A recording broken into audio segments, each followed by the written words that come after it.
Welcome.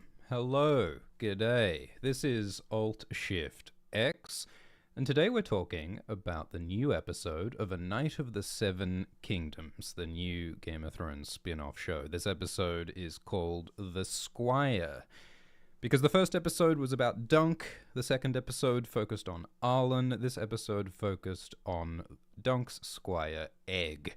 It featured a delightful song, two delightful songs. We got Egg's rude song about his family. We got the song of Alice of the Three Fingers, which was a delightful surprise. And we finally got the reveal that Egg is a Targaryen prince. We can finally talk about the lore here. Check out this family tree. I'm going to explain how this all fits together. I'm going to explain the lore from the books. We can talk about that fortune teller's prediction. We got some very surprising predictions of Dunk and Egg's future from a fortune teller this episode. And that was a surprise. That's interesting. That has implications for the lore. So we'll get into all of that. This live stream will not have spoilers for future episodes of this show, except for the spoiler zone towards the end of the live stream. I will warn you before we get into spoilers.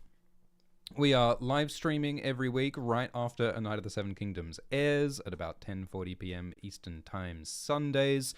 You can listen to these live streams on podcast apps, ad-free, for free, using the Alt Shift X podcast feed in the video description, if you'd like. And we're also making scripted, explained videos about each episode each week. Like and subscribe. And Alt Shift X and Glidus are making weekly video chats that come out right after A Night of the Seven Kingdoms airs. So you can listen to Dunk Time, episode 3, at nebula.tv/AltSwiftX, if you'd like to check that out. So yeah, I'm happy that you're here. I'm excited about this episode. Let's talk about episode 3. So, we've got to talk about Egg's identity, because for the last couple of weeks we've been tiptoeing around this big spoiler, but now we can finally talk about Egg's true identity. So, Dunk thought that Egg was some random stable boy. He thought that Egg was just some peasant, but now Egg revealed his true identity in order to save Dunk from Aerion. So, Prince Aerion, the douchebag prince who was hurting Tanzil, is Egg's older brother. Egg's other older brother is Aemon Targaryen, who we know as Maester Aemon in Game of Thrones, 90 years later. So Aemon, at the moment, is a young boy, and he's at, or he's almost at, the Citadel, where he's going to become a Maester. Raymond Fossaway mentions that this episode. And Egg also has another brother, the eldest brother, Daeron, who is currently missing. And Raymond says that Daeron is probably just off drunk somewhere. So Egg is the son, the fourth son of Maekar Targaryen. Prince Baelor, the heir to the throne, is Egg's uncle. Prince Valar is Egg's cousin. The king, Daeron Targaryen, is Egg's grandfather. And in Egg's song, he talks about some of the lore about his family. So he talks about the Blackfires and the Blackfire Rebellion. Because 13 years ago, there was this rebellion where this fella on screen, Daemon Blackfire, tried to take the throne from Egg's grandfather, King Daeron II, called King Daeron the Good. And that's a whole long story. We explained the full story of the Blackfire Rebellion in our Blackfire Rebellion video. I'll put the link in the description. But the short version is that King Aegon the Unworthy was one of the worst kings in Targaryen history, and he had lots of bastard children with lots of different women. And his son and heir was King Daeron, but this was disputed because Aegon showed a lot of favor to his bastard son, Daemon. And he gave Daemon this important sword named Blackfire, the storied Valyrian sword of the Targaryen royalty.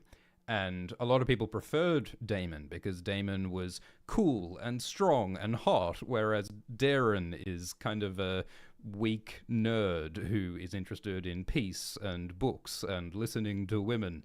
So a lot of people preferred Daemon because he was more of a Chad, and so some of the realm sided with him. And as King Aegon the Unworthy was dying, he legitimized all of his bastards. He put all of his bastards in the line of succession. He made them legitimate, not bastards. And so Daeron still should have come first in the line of succession, but Daemon and his mates, they claimed that King Daeron actually wasn't Aegon's son at all. They claimed that Daeron was actually the son of Aemon the Dragon Knight, with Queen Nerys Targaryen.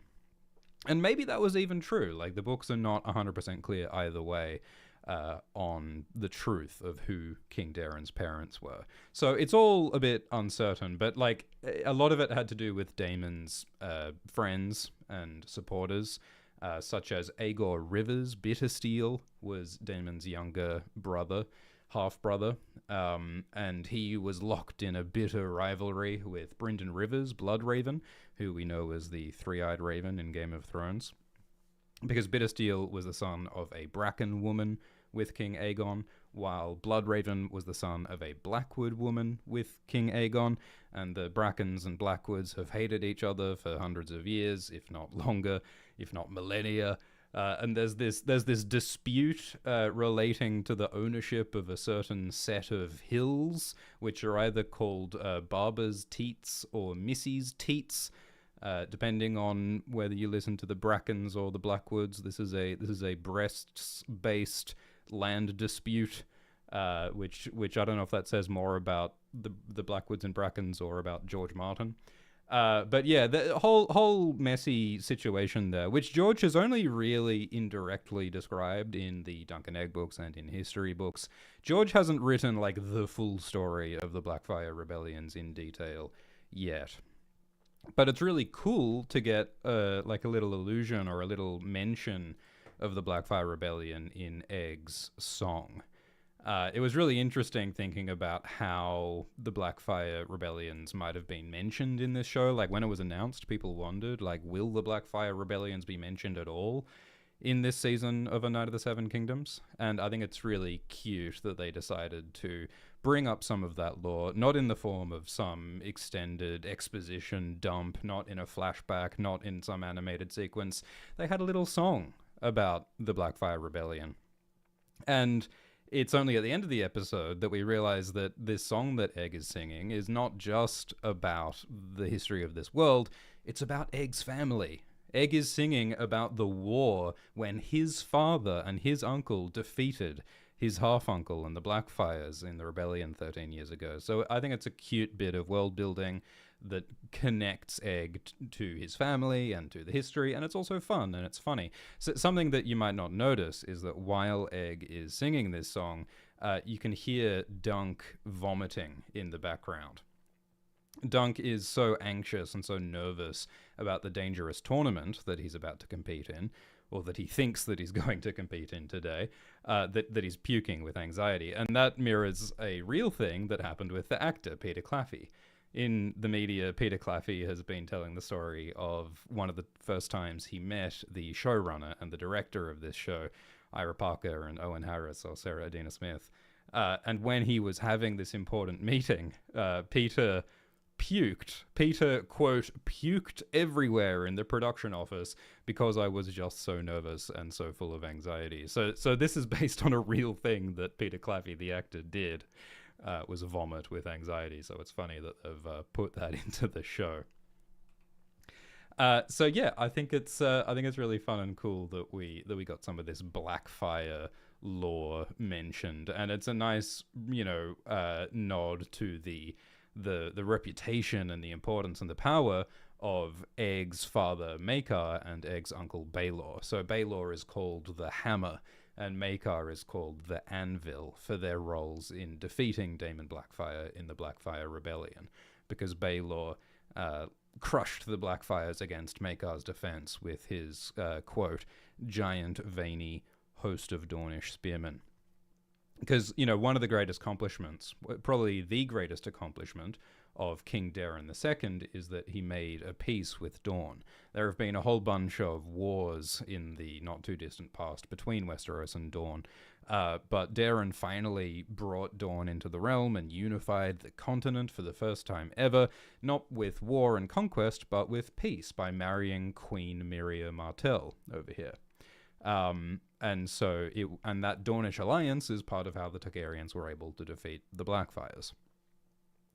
But of course, there's also political tension with the Dornish peace, and that's part of why some people don't like Daeron, and that's part of why Baelor has dark hair, is because of his Dornish mother, and like some people are prejudiced against him because he doesn't have the Targaryen blonde hair. So it's a whole complex, ongoing thing. It's funny, this episode we got a delightful rant by Raymond Fossaway, where Raymond is saying, the Targaryens are aliens, and they're conquerors and blood magicers, and they took over, and they have no respect for us.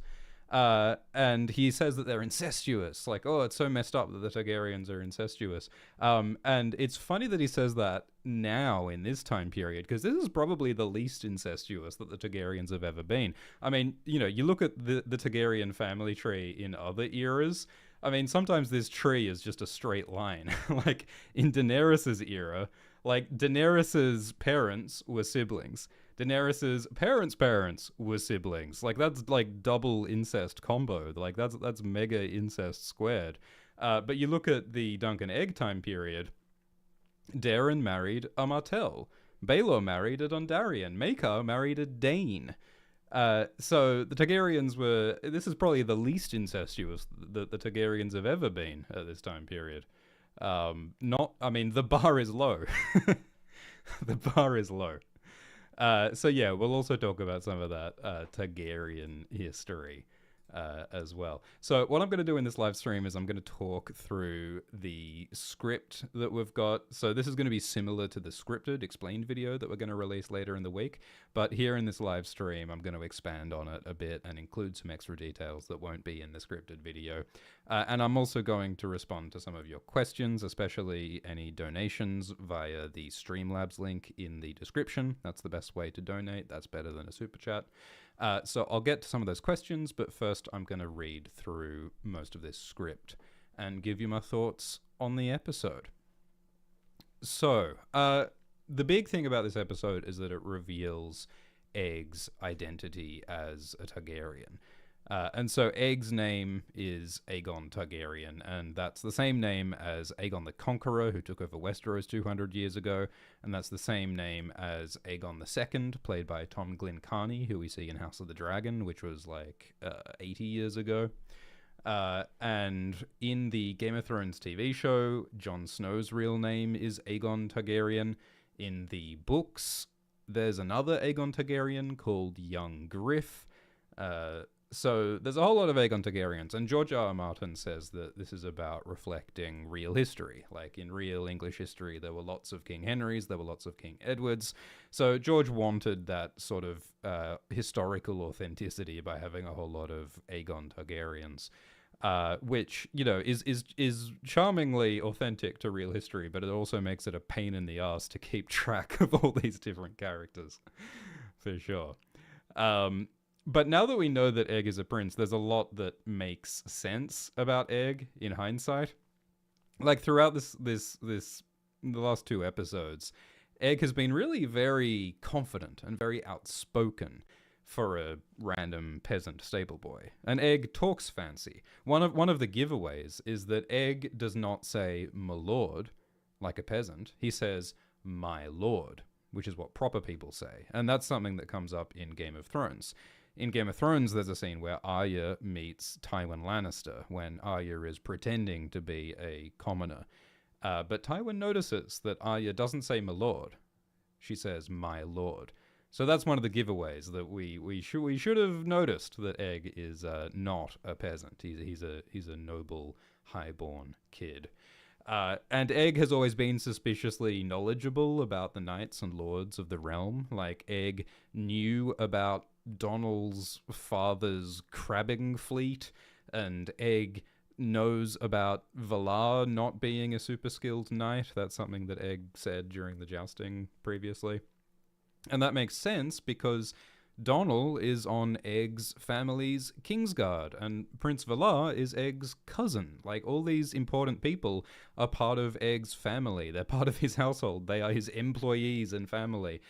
So that explains how Egg was so knowledgeable and so outspoken and confident. In episode 1, Dunk threw Egg a penny, and Dunk expected Egg to pick up the penny because a little peasant stable boy would want money. But Egg didn't pick up the penny, and the reason for that is that Egg is a prince. He doesn't need a penny, he's a prince. Egg also said that he's from King's Landing, and of course he is, because the royal family rules from King's Landing. I don't think it's actually entirely clear where Egg lives or lived prior to this season, because Maker is called the Prince of Summerhall, and Summerhall is like a palace down in the south. So it's possible that Egg lives at Summerhall with his father Maker, but I think they also mentioned that like Aerion is from King's Landing or at King's Landing at the moment, and there is also a bit in the book that says that Egg served at King's Landing as a page for 2 years. So it's not entirely clear where Egg was born or where Egg lives, whether it's King's Landing or Summerhall, but whatever. He certainly spent time at King's Landing. In episode 2, Egg avoided the Targaryens. When the Targaryens arrived, Egg wanted to go back to camp, and that's because Egg doesn't want to be recognized by his family. Egg is also a bit shy, and he mumbles and he looks at his feet when Egg meets Raymond Fossaway this episode, because Raymond's a noble, and it's possible that nobility like Raymond might recognize Prince Egg. So Egg's trying not to be found. He's trying not to be noticed, because Egg ran away from his family because he wants to hang out with Dunk, and he wants to be Dunk's squire instead of being squire for Darren, his brother who's meant to be at the tournament but is missing.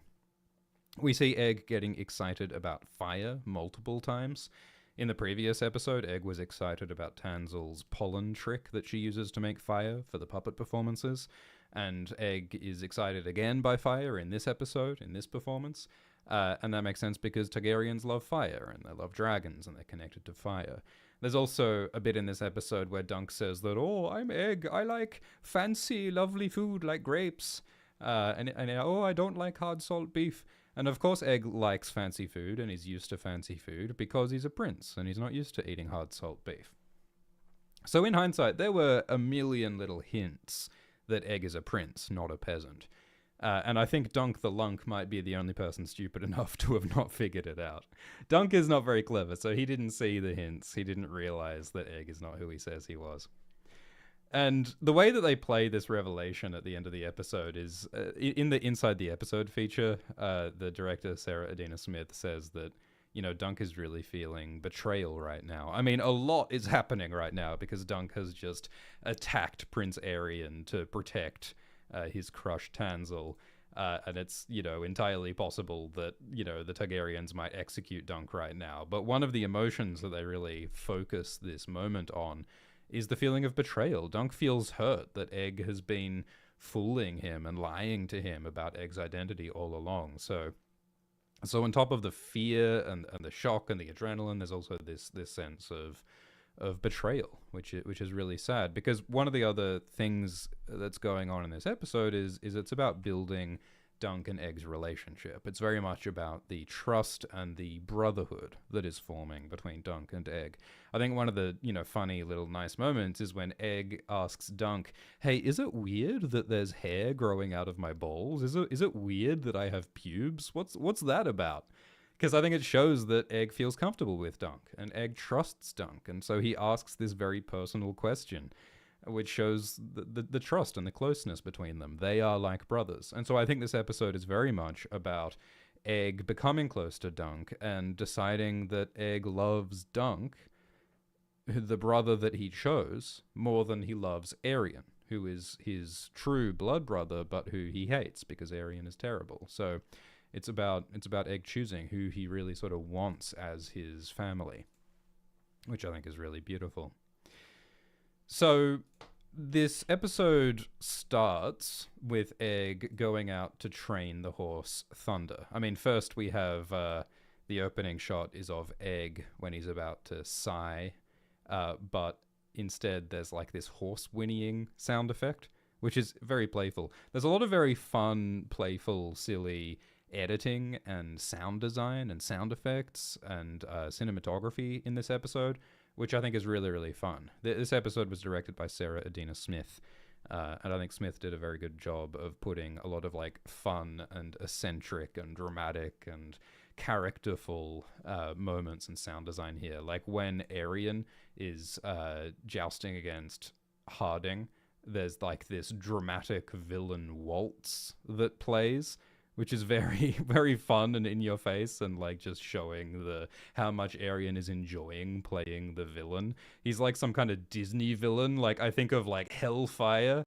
What who's that Disney villain who says Hellfire, Hellfire? Like that's the vibe I get from Arian, looking like this smarmy, smirking prince. He loves playing the heel, playing the villain.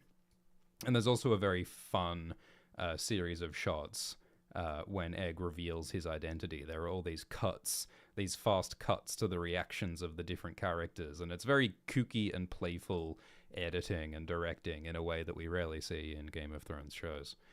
So I thought that was really fun as well. But yeah, the episode starts with Egg sneaking out with Dunk's warhorse Thunder. So Egg wants to do his job well as a squire.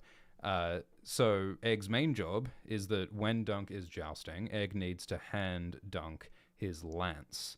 And we see in this episode that it's very, very important for the squire to do that correctly.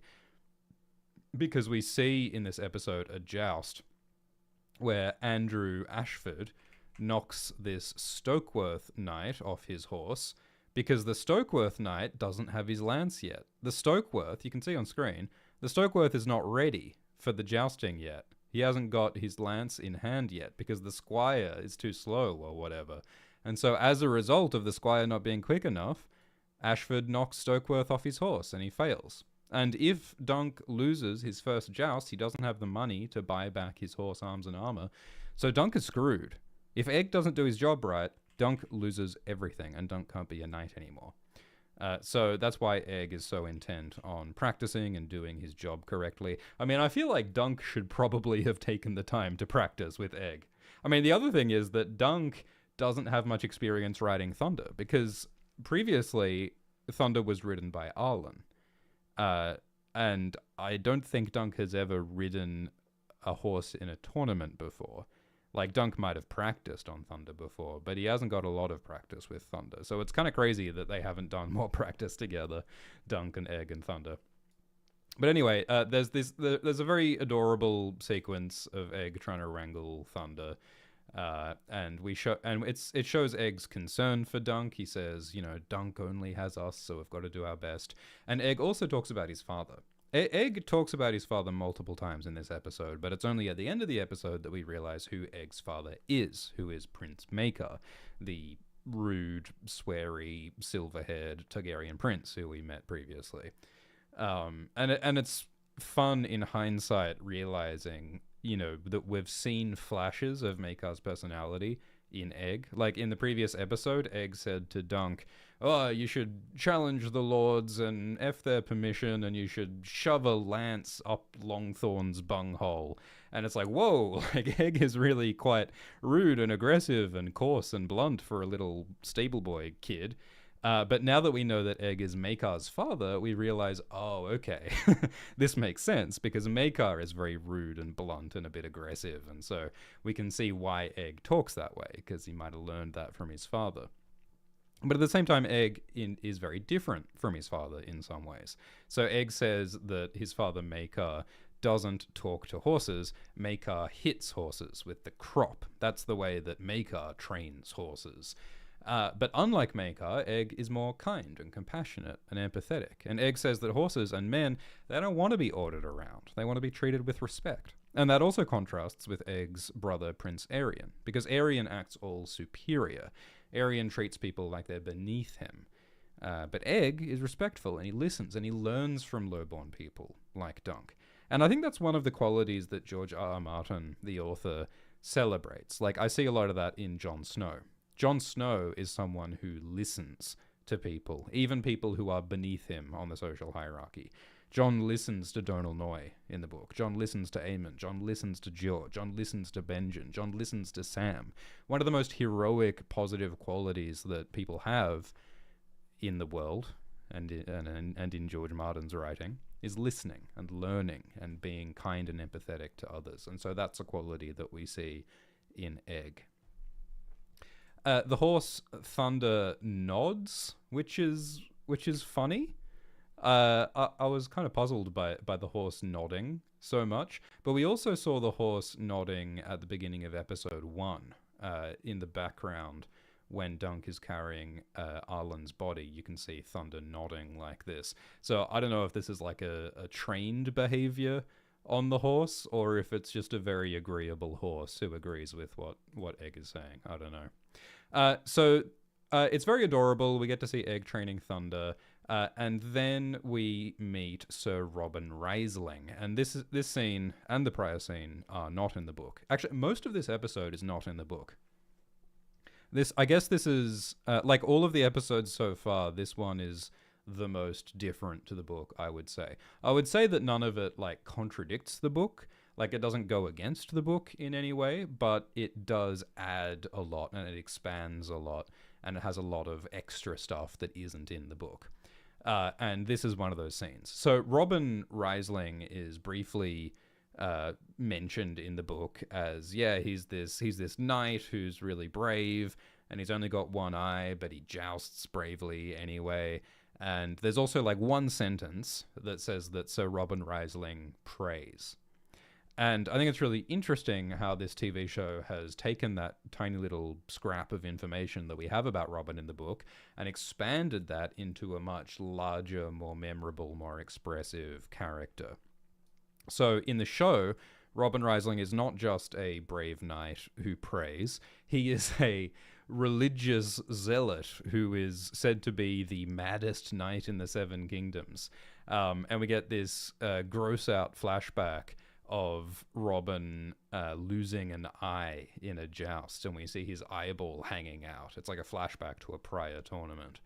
And so I guess that's our requisite gross-out, shocking image for the episode. In episode 1, we saw Dunk pooping. In episode 2, we saw Arlen's enormous penis. And in this episode, we see Robin's eyeball bouncing around, hanging out of his head, which is wild. Because, tournaments are very dangerous. Jousting is very dangerous because the lances, tourney lances, are designed to break and to, like, shatter when they strike a shield. And that creates a bunch of wooden splinters that spray out like shrapnel, and it's very dangerous. And so these shards can get right in your eyes, which is not fun. In the book, we actually get to see Robin Raisling in the jousting tournament at Ashford, and Robin jousts against Lord Leo Tyrell. And when Robin jousts against Leo, Leo knocks off Robin's helmet. And people expect that Robin should probably surrender and accept defeat once his helmet is knocked off. But in the book, Robin keeps jousting against Leo anyway. And the fragments of lances are flying about his one remaining eye. He's leaving his one remaining eye vulnerable, but he's bravely jousting against Leo anyway. And in the book, Dunk looks at that and wonders if Robin is brave or foolish. And that's like the central recurring theme and the central recurring question of this story is like, what does it mean to be a hero? What does it mean to be brave? What does it mean to be foolish? Because this story argues that being a hero has a lot to do with being an emotional, idealistic, romantic fool. There's an inherent foolishness and romanticism and idealism at the heart of heroism. And so we see that in Robin Raisling, we see that in Dunk, we see that in Florian the Fool, we see that in all of these heroes and madmen. So Robin in the TV show says that he is a vessel for the warrior. So the warrior is one of the 7 gods in the faith of the 7 religion. People pray to the warrior for strength and bravery. So Robin seems to think that he's been chosen by the gods to be a badass mad lad, great warrior. Robin says, when it is madness bid, it is madness delivered. And it's not entirely clear to me what that line means, but I think one interpretation is that Robin's madness reflects the madness of this world. Because, like, jousting is a mad thing to do. Hitting people off horses with sticks for fun is so dangerous and unnecessary and crazy, like a lot of dumb shit that humans do.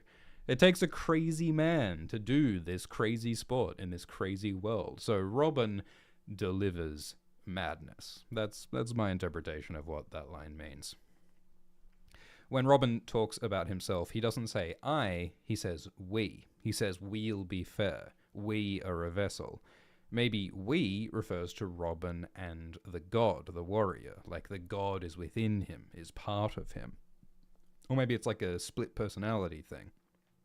Robin's unusual pronouns are like how Red and Beanie call Dunk it. Red and Beanie, the women in episode 1, they don't call Dunk him, they call Dunk it.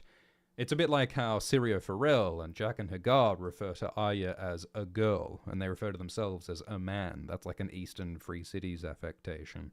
So this story plays funny buggers with pronouns. It plays games with language. And, and that's something that comes up in the book as well, I think, is this idea that language is part of how we define ourselves as highborn or lowborn. It's an indicator of class, how we talk. Just like the my lord thing, my lord, my lord.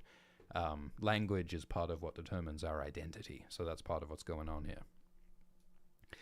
So Robin Riesling seems to be like the self-appointed horse police, and he accuses Egg of stealing Thunder, but Thunder is relaxed with Egg, and so Robin seems to believe that the horse is his. Robin is also walking around with bare feet and with like a big curvy wizard staff, and it's quite a look. It's quite a look.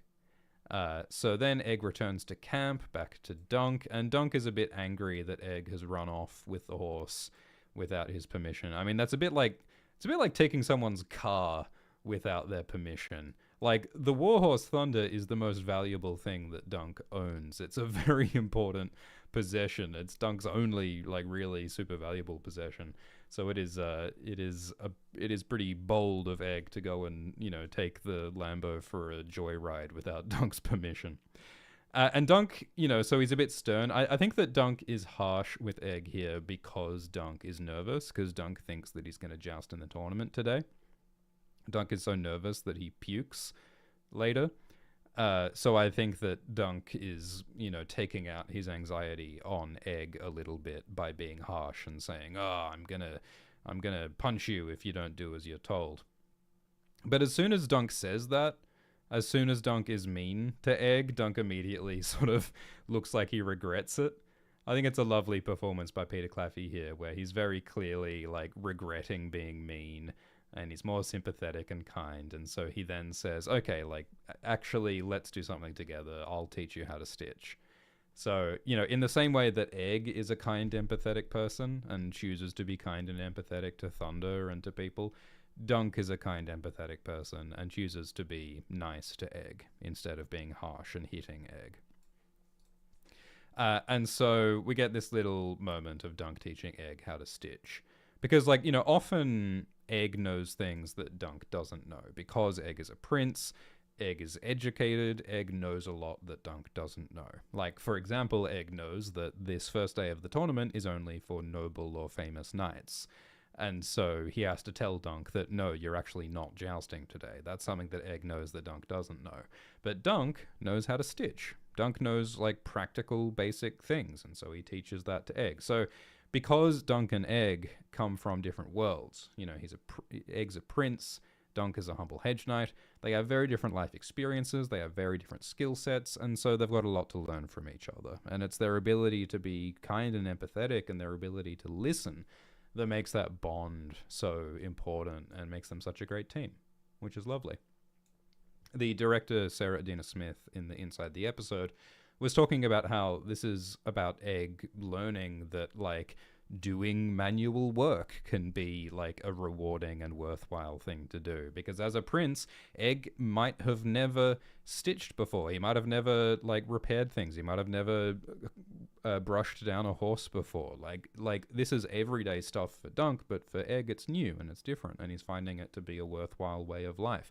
And so later on this episode, Egg talks about how he'd like to own land and be a farmer, and he'd like to grow corn and like to grow food.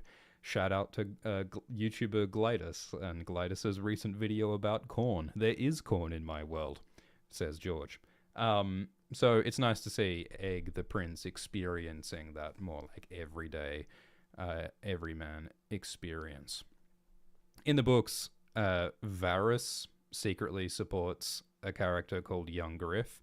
Varys and Illyrio want Young Griff to be the king of Westeros. We talk about that in our Varys video. And Varys says that Young Griff will be a good king because Young Griff has experienced the life of the common man. Young Griff knows what it's like to work with his hands, to fish and to cook. And so that's an idea that George Martin has used before in his books. The idea that like having the experience of an average person makes you a better king, a better ruler, a better leader. So maybe these experiences will make Egg a better prince. So then we get Egg's funny song. We already talked about the song in the beginning of this live stream, but it tells the story of the Blackfire Rebellion when Dunk's father and uncle defeated the Blackfires. And it's also a very fun and silly song that uses rhyming to set up these rude rhymes that he doesn't actually use.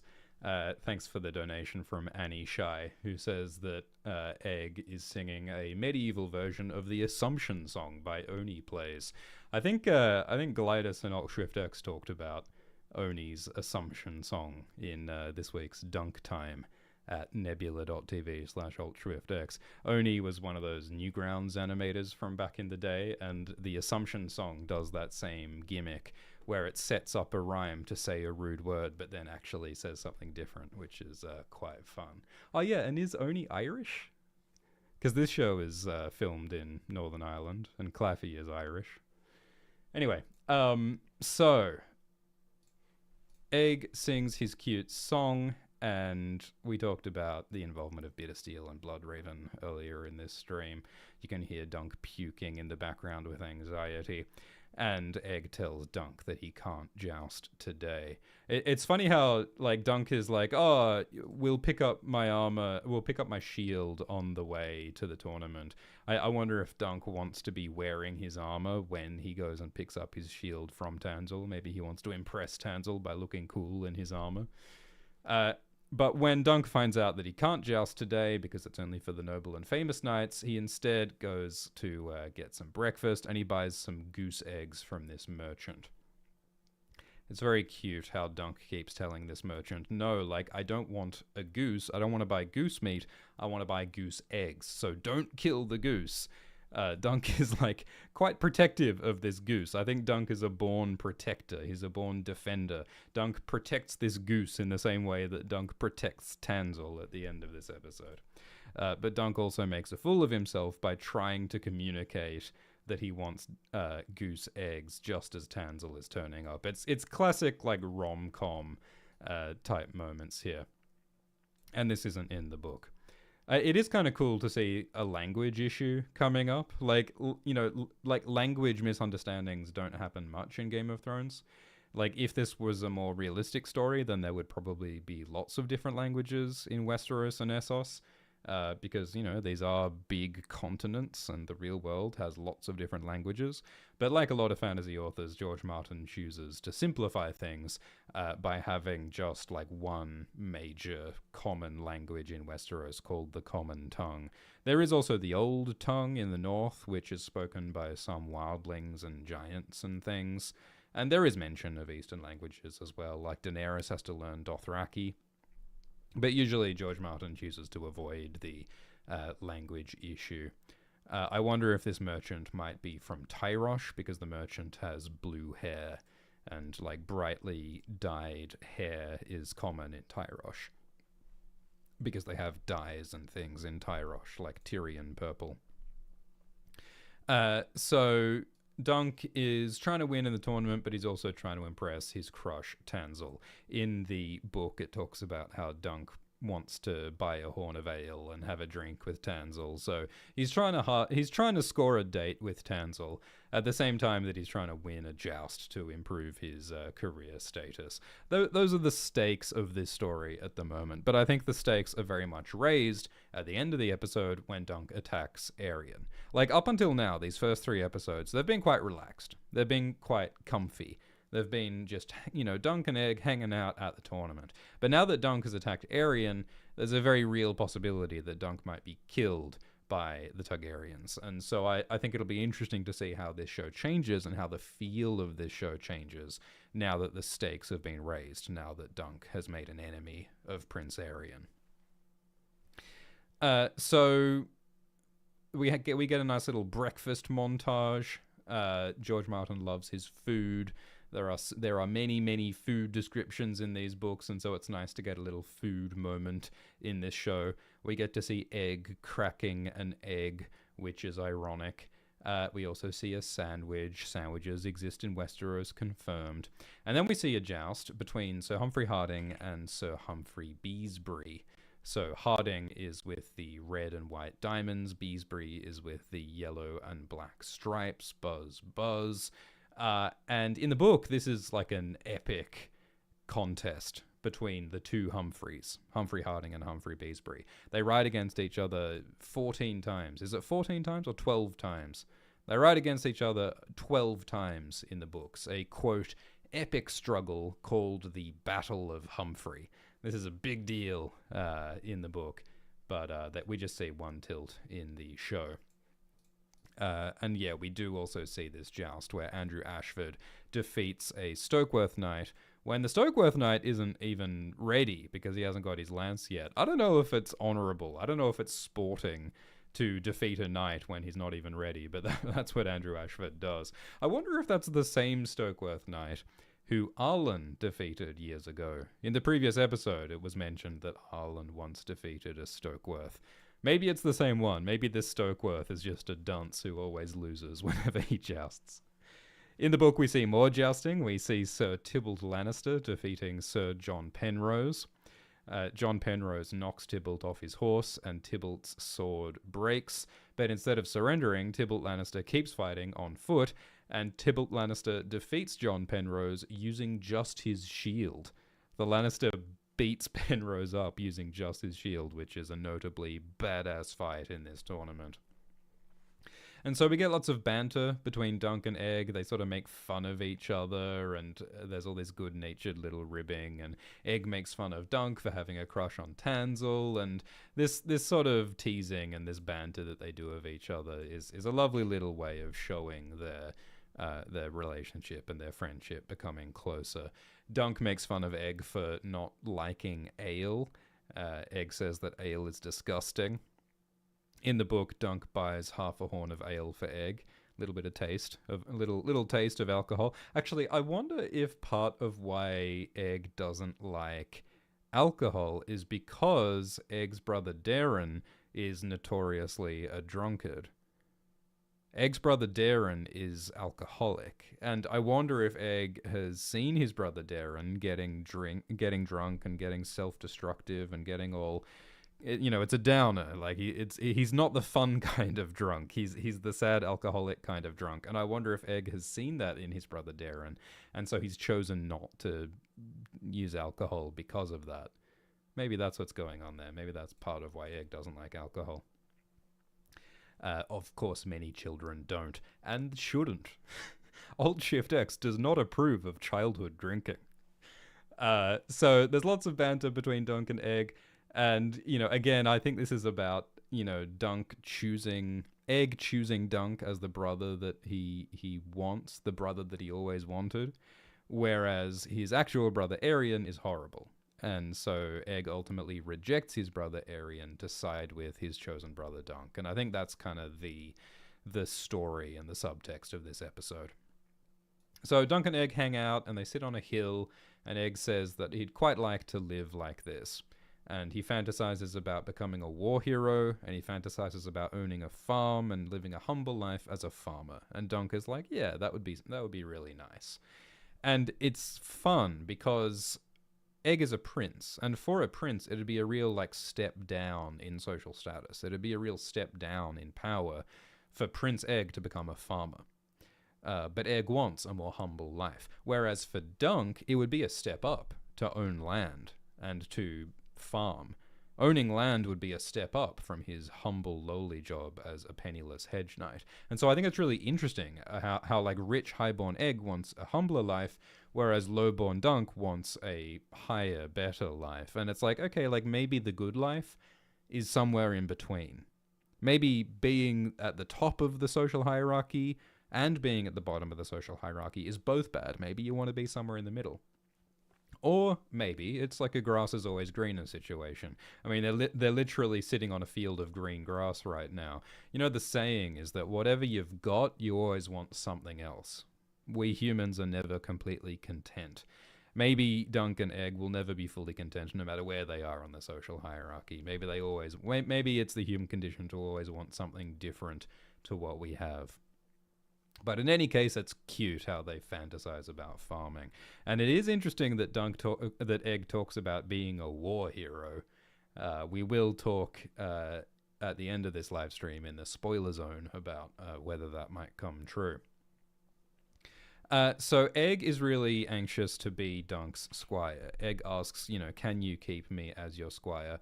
And Dunk says, well, I don't know if I'm going to win the jousting, but if I do win the jousting, and then, I can actually afford to be a knight, then, like, sure, then I'll accept you as squire. Or he's about to say that, but then Plumber interrupts. And I think that's a fun device to sort of keep us on the edge of our seat and to give us a hook to keep watching to find out whether Dunk accepts Egg and to give us some emotional engagement in Egg wanting to be Dunk's squire. And again, the stakes are so small here, right?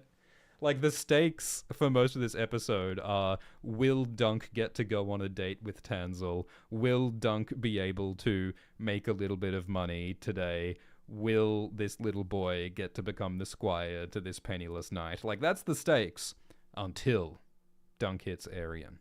And that's when everything changes. So it'll be interesting to see how this show and the tone and the feel and the pace changes after that clash. So then Plumber comes along. Plumber is the Ashford squire. He works for Lord Ashford. He's organizing this tournament. We met him in episode 1. And Plumber makes this proposition with Dunk, because Plumber says that Lord Ashford has spent too much money on his daughter's birthday party, because this whole tournament is ostensibly to celebrate Gwyn Ashford's 13th birthday. Traceniera? Is that the word? And so Plumber says, okay, the Ashfords need money. Tommy wants money. The Ashfords need money, so they decide to do some match rigging, some match fixing. They decide to do a corrupt joust. Andrew Ashford, Lord Ashford's son, is successful in the jousting, and he's popular in Ashford town. So lots of people are going to bet on Ashford winning more jousts. And so the Ashfords plan, okay, let's get Andrew Ashford to joust against Dunk, because no one knows who Dunk is. No one's going to think that Dunk is any good. Not many people are going to bet on Dunk. But Andrew is in on the plan, and if Dunk challenges Andrew, Andrew will deliberately lose to Dunk. He'll throw the match. And so the Ashfords will secretly bet a whole lot of money on Dunk, so when Ashford takes the fall, the Ashfords will make lots of money. So it's this sneaky, dishonorable, immoral scheme that the Ashfords have hatched. And I like how, even Plumber doesn't like doing this. Like, you see a lot of sympathy from Plumber in this scene, which I really like, because, like, Plumber feels a bit dirty doing all this, but it seems to be Lord Ashford's idea, so he's going along with it. It's his job. And Dunk is a bit conflicted as well, because Dunk's reaction at first is like, I don't want to cheat. Dunk doesn't want to be a cheater. I do not want a victory that I have not earned. Sir Arlen taught Dunk to be an honourable, honest man, a true knight, notwithstanding the fact that Dunk might secretly be lying and he might not really be a knight at all. Arlen might not have knighted Dunk, but apart from that, Dunk tries to be an honest, honourable man. He doesn't want to cheat. But at the same time, this might be the best opportunity he ever gets. Dunk might never get a better opportunity to secure his financial future, because the fact is that if Dunk loses his first joust, he's financially ruined. He loses his horse, arms, and armor. That's the rule of this tournament. And Dunk does not have a good chance of winning in this tournament, because in this tournament, a challenger has to challenge one of the 5 champions, who are currently Andrew Ashford, Lionel Baratheon, Leo Tyrell, Prince Valar Targaryen, and Humphrey Harding. And those 5 are all formidable. Well, except for Valar. In the book, Dunk notices that Prince Valar is like not all that good at jousting, and Dunk is thinking, maybe I should challenge Prince Valar. But Dunk knows that he hasn't got a good chance of winning in this tournament. So like Andrew Ashford taking the fall might be the only chance that Dunk ever gets. And so I think that what they're going for here thematically is that the smart choice, the immoral choice, but the smart immoral choice would be to take the deal, defeat Andrew Ashford, and secure Dunk's financial future. But the foolish thing and the moral thing, the foolish honorable choice, is to refuse, and it's to be honest, and it's to not cheat, and to not challenge Andrew Ashford. And so I think that evokes that whole theme that we keep talking about foolish heroism versus smart, cynical immorality. I think that's one of the themes throughout this story.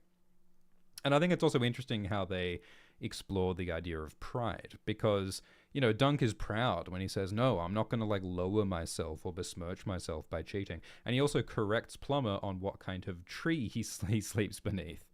Like, Plumber is like, hey, you should really take this deal because, like, you don't even have a tent. You're currently sleeping under an alder tree. And Dunk says, yeah, I do sleep beneath a tree, but it's an elm tree, thank you very much.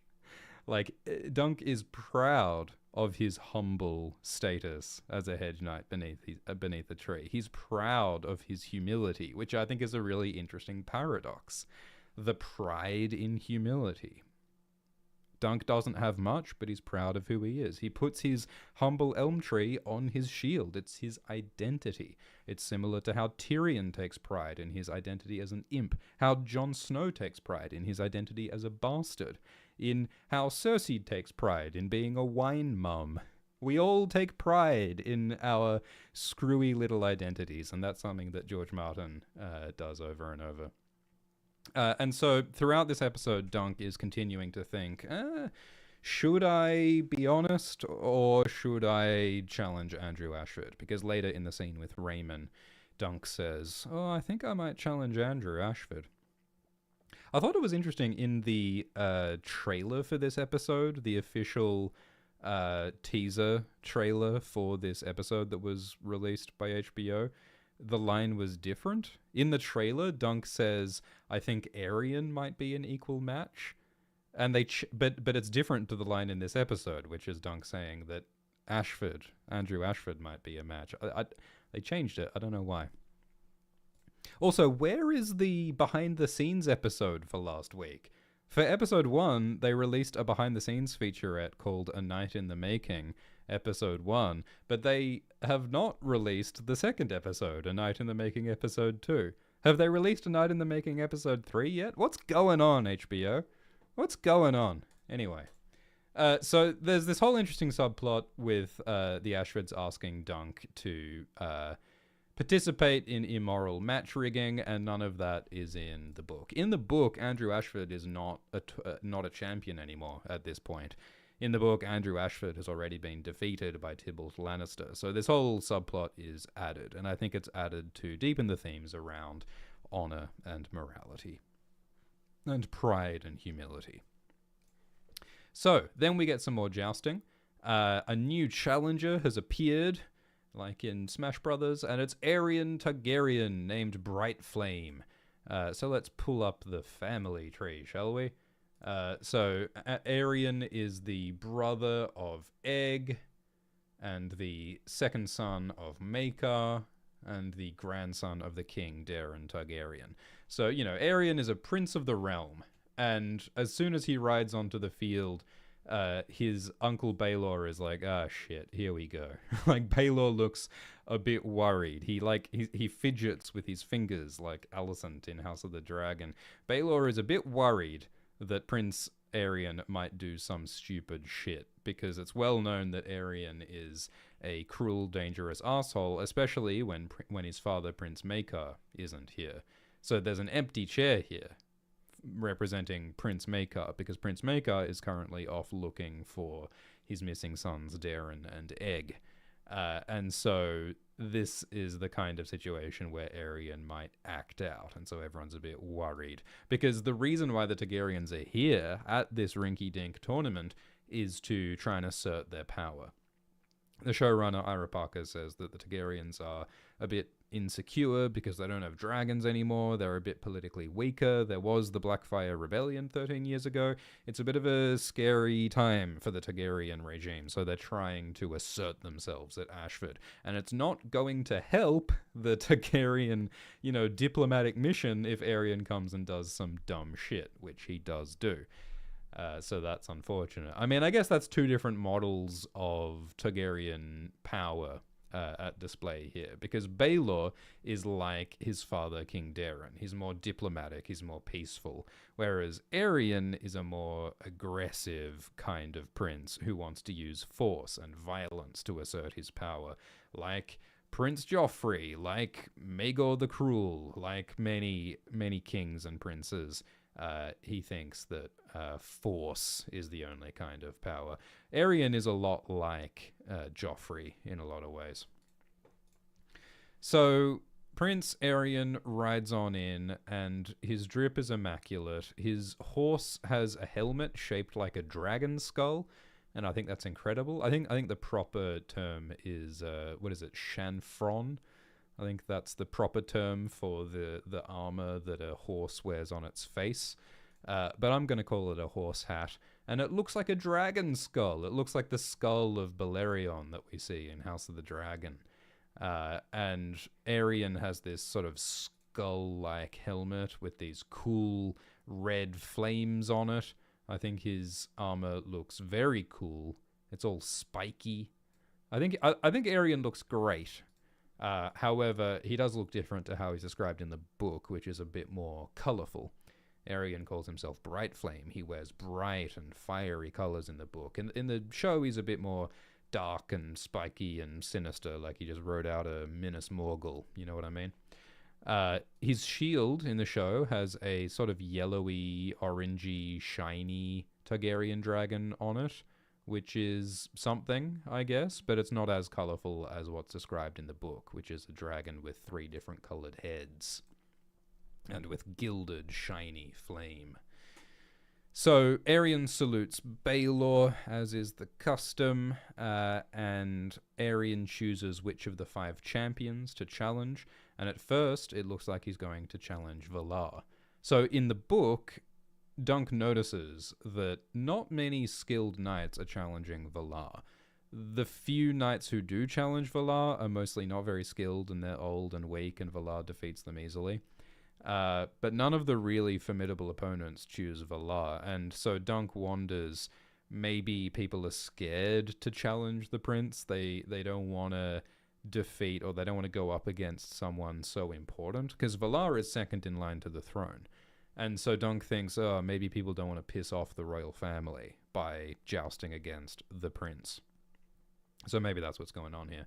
In the show, it's cool how there's grapes sitting next to Valar, and in this episode, Dunk says, "Oh, I'm Egg. I like eating grapes and fancy food." So we see how Valar's cousin, Egg's cousin Valar, also enjoys some fancy grapes. There's also a moment in the book where Dunk sees Valar drinking from a goblet, and Dunk thinks, if Valar is smart, he'll just be drinking water, and if Valar is foolish, he'll be drinking wine, because you don't want to be drunk when you're jousting. You don't want to drive a horse drunk. Alt-Shift-X does not condone drunk horse driving. You don't want to ride a drunk horse either. I mean, if the horse is drunk, that's a problem. If the rider and the horse are drunk, that's a big problem. I can tell you that. Anyway, so for a moment, it looks as though Aerion might challenge his cousin Valar, but then Aerion says, no, I won't embarrass you today. I wonder if, like, what Arian is thinking is that, like, you know, Arian wants to be an assertive, powerful, cool Targaryen prince. Arian really wants people to respect the Targaryens. He wants people to think the Targaryens are powerful. So maybe that's why Arian doesn't want to go against his own family. Even though Arian, like, doesn't seem to like or respect anybody, Arian chooses to go against a non-Targaryen because he wants to push Targaryen supremacy. So in the end, Arian decides to challenge this fella, Humphrey Harding. So in the books, it talks about how Humphrey Harding, he won a great melee at Maidenpool last year. So like a tournament that was fighting on foot on the ground. Humphrey Harding won that. And at the jousting last year, he defeated Lord Arryn, defeated Lord Royce, and defeated Donal of Duskendale, a Kingsguard, who is presumably very, very talented. At Ashford, in the book so far, Harding has defeated 14 formidable knights. So Humphrey Harding is doing real well in the tournament, and some people think that he's going to win the whole tournament. And so maybe that's why Arian targets Humphrey Harding and like kills Humphrey Harding's horse, because Arian wants to knock out this powerful opponent, and Arian wants a Targaryen to win the tournament instead. Maybe that's part of what Arian is thinking. So in the book, Arian like physically taps Humphrey Harding's shield with his lance, because that's what you do. That's the custom in this tournament. When you challenge a champion, you tap their shield with your lance. This story was inspired by an old movie called Ivanhoe, and there's a cool moment in Ivanhoe where a challenger taps not just one, but all 5 shields of all 5 champions at once. A challenger challenges all 5 champions at once, and it's very dramatic and cool. If you want to hear more about that movie that inspired Dunk and Egg, you can watch it at nebula.tv/AltShiftX. If you want to sign up to Nebula, that's a good way to support AltShiftX. There's 60 hours of exclusive extra videos on Nebula with AltShiftX and Glidus, including Dunk Time. You can watch Dunk Time number 3 right now. Link in the description. Anyway. So Arian doesn't tap on Humphrey Harding's shield in the show, which I think is odd. I don't know why they removed that. Because Raymond Fossaway talks about how challengers tap on the shield of the champions. So I don't know why they included that line, but they didn't include Arian tapping the shield. There's also a bunch of lines from Arian in this scene where Arian's face isn't on screen when he speaks, which might be a giveaway that it's ADR. It might have been audio that they recorded later when the actor wasn't on screen. I don't know. It looks as though some editing fuckery might have happened here, is my guess. Anyway, so Arian faces off against Humphrey Harding, and the weather gets all ominous and windy and stormy, and so it's setting up this scary, anticipatory tone where it feels like something bad is going to happen. And as the knights charge, Egg shouts, "Kill him!" And in the book, Dunk is like, huh? Who does Egg want dead? Does Egg want Arian to kill Humphrey Harding, or does Egg want Humphrey Harding to kill Arian? And why? But it's only later that we start to understand that, like, oh, Arian is Egg's brother, and Arian is horrible and crazy and cruel. So that is why Egg wants Arian dead. On the second tilt, Arian deliberately wounds Humphrey Harding's horse with his lance, which you are not meant to do. I mean, we've seen similar stuff in tournaments before. Like in House of the Dragon, Season 1, Episode 1, we see Daemon deliberately trip a Hightower Knight's horse with his lance. And in Game of Thrones Season 1, Loras Tyrell uses a trick to win a joust by using a female horse that's in heat to distract the opponent's horse. So there very often is various trickery and shenanigans that's used to sort of cheat at jousting. But yeah, it's definitely a no-no to stab your opponent's horse, especially because it's very dangerous. So in this case, the horse falls on Humphrey Harding and breaks his leg.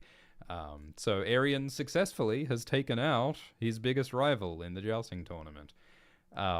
He's knocked out Humphrey Harding.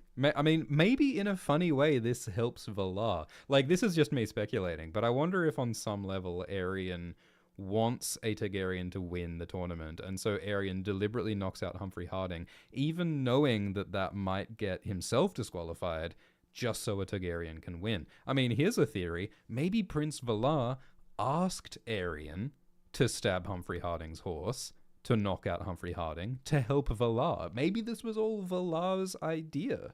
Wouldn't that be a cool little twist? There's no evidence for that, but wouldn't that be cool? We don't really know much about Valar's personality. We don't know a heap about Valar, but yeah, there's a little fun theory for you. In the book, after Aerion stabs the horse, Aerion shouts and he runs at Valar with his sword drawn. And it takes several people to hold back Aerion, to stop Aerion from, like, attacking Humphrey Harding. And so it's not explained why Aerion seems to really want to fight Humphrey Harding specifically. I mean, he might just be trying to, like, you know, be ready to continue the fight on the ground with melee combat if Humphrey Harding chooses to do so, which is part of the rules. But yeah, Aerion really has it out for Humphrey Harding. In the TV show, Aerion just smirks and he enjoys everyone hating him. Aerion seems to enjoy playing the villain, a bit like Tyrion does. Tyrion very much plays the villain, especially in the later books.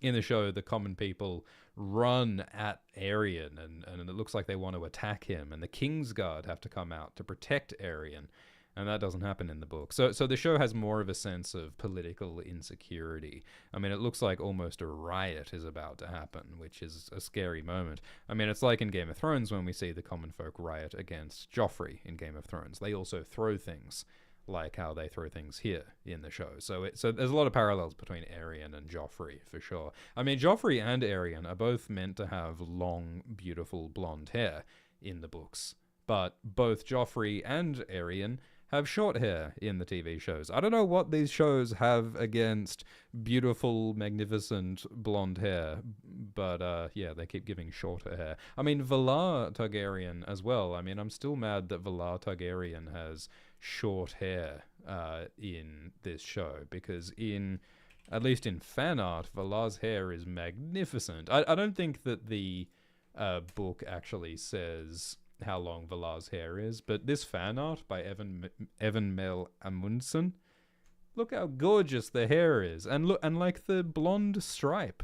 You know, the blonde stripe I think is important because it shows Valar's Targaryen heritage, which is like politically significant. Like part of why people don't like Prince Baelor is because Prince Baelor has dark hair. Like the hair's important, and so I think the hair should be visible and the hair should be long. But in this episode, we can barely see Valar's hair. Valar does have a little blonde streak in his hair, but we can barely see it in the TV show. Like the way that he's facing the camera, his blonde streak is on the other side of his head. They could have shot this from the other side so that we could see Valar's hair, but it's shot from the side with no streak. I don't know why, but they're making it really hard for us to see Valar's hair. Very strange. But anyway, Aerion does a dick move. The common people hate him. And so this is all like the opposite of what Baelor wanted from this occasion. The whole reason why they're here is to try to make friends and influence people. The Targaryens are trying to win people over. But Aerion is just making enemies by attacking Humphrey Harding. Look how frustrated Baelor looks. Baelor is like, oh, shit, this is not what I wanted. This is not why we're here. He looks very disappointed. He looks very frustrated. He does not look surprised. Like Ashford as well. No one is surprised that Aerion has done this awful thing. So it's not a secret that Aerion is a massive arsehole. So Dunk and Egg walk away from this, and Dunk is saying, oh, what a terrible accident, when Aerion accidentally hurt the horse. But Egg is like, no, that wasn't an accident. That was obviously on purpose. Aerion's a dickhead. And so Egg knows that because Aerion is Egg's brother. Whereas Dunk, like, he saw that Aerion's lance was too low. But Dunk is idealistic. Dunk is naive. Dunk wants to believe that knights are honorable. that knights are moral. He especially wants to believe that royal princes are good and honorable. But unfortunately, some knights are corrupt and some princes are assholes, which of course is a theme throughout all of the Game of Thrones stories.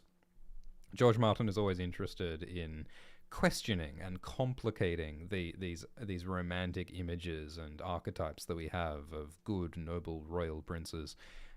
Very often George subverts that by having corrupt knights and corrupt princes, but occasionally there are genuinely great princes like Baelor, so that's throughout this story for sure. I really love the performance by Dexter Sol Ansel in this shot, where we see him with a hood and his eyes are red. The book says as well, his eyes are red. And Egg was so chill and fun in this episode so far, but it's like, oh, we see something really sort of dark and wounded from Egg here all of a sudden. And I think that, I don't know how they achieved this look, but he's looking like a bloody Palpatine in his hood with his red eyes. It's really intense and effective, I think. So that's really powerful. But yeah, now that we know that Egg is Aerian's brother, it's like, okay, like here's why Egg is running away. This is why Egg is staying away from his family. This is why Egg is choosing to be Dunk's squire. Egg wants to get the hell away from his brother Aerian, who is cruel, and away from his father Maekar, who is harsh, and who Egg is not close with. There's a later line this episode where Egg says that he doesn't really know his father. So Egg has a bad relationship with his brother Aerian, and he has a bad relationship with his father Maekar. So no wonder he wants to get away. In the book, it says that Prince Baelor sends his own maester, his own healer, to help Humphrey Harding. So that's another example of Baelor being good and kind and honorable, is that Baelor looks after Humphrey Harding. It also says in the book that it was probably Baelor's idea to declare Aerian the loser of this tilt. Because in the book there's this talk about, so like, does Aerian count as the winner of the joust against Humphrey Harding? Like, is Aerian a champion now? Is he one of the 5 champions? Or do we disqualify Aerian? And Ashford disqualifies Aerian, and the book says that it was probably Baelor's idea to disqualify Aerian. So Baelor is really trying to do the right thing, or at least Baelor is trying to look like he's doing the right thing. It's worth questioning his motivations as well.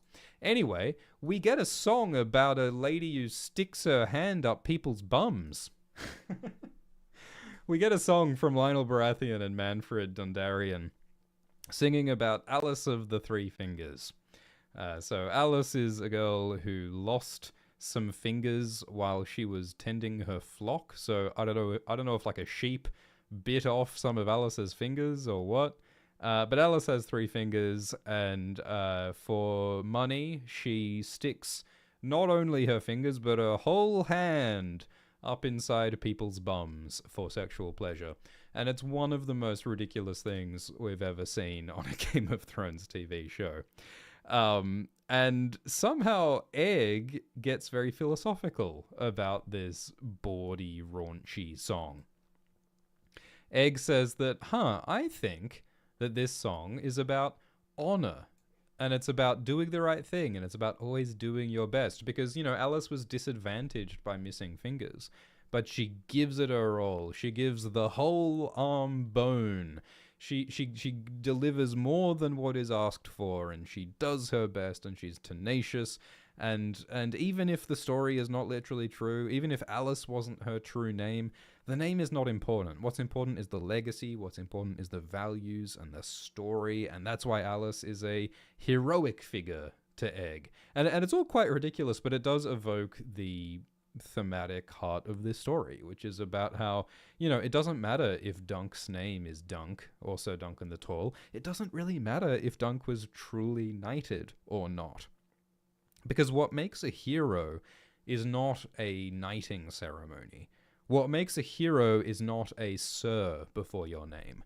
What makes a hero is doing your best, protecting the innocent, being brave, taking action to protect others when people need protection. And it's the idea of heroism that is important, not names or swords or ceremonies. So they choose the most ridiculous way possible to do it, but they speak on the values of this story, which is really nice. And in the same way that it doesn't matter what Alice's real name was, it doesn't matter if Dunk was Dunk or Dunk of the Tall. It doesn't matter if Egg is Egg or Aegon Targaryen.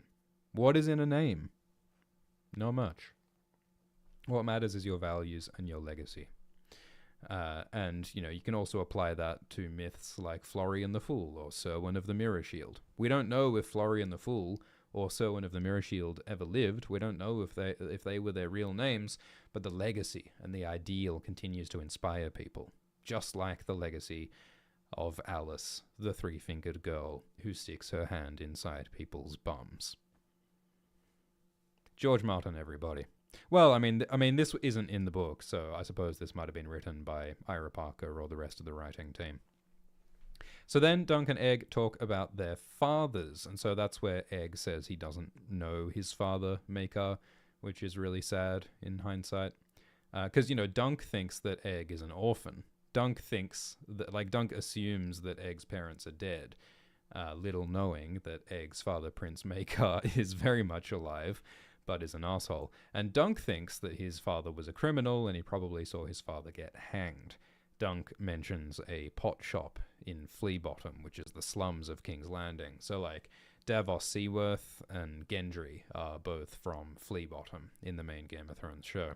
A pot shop is like a kitchen that has a big pot of soup that's been boiling and bubbling for years, and people just toss more and more ingredients into the soup, and they sell the soup.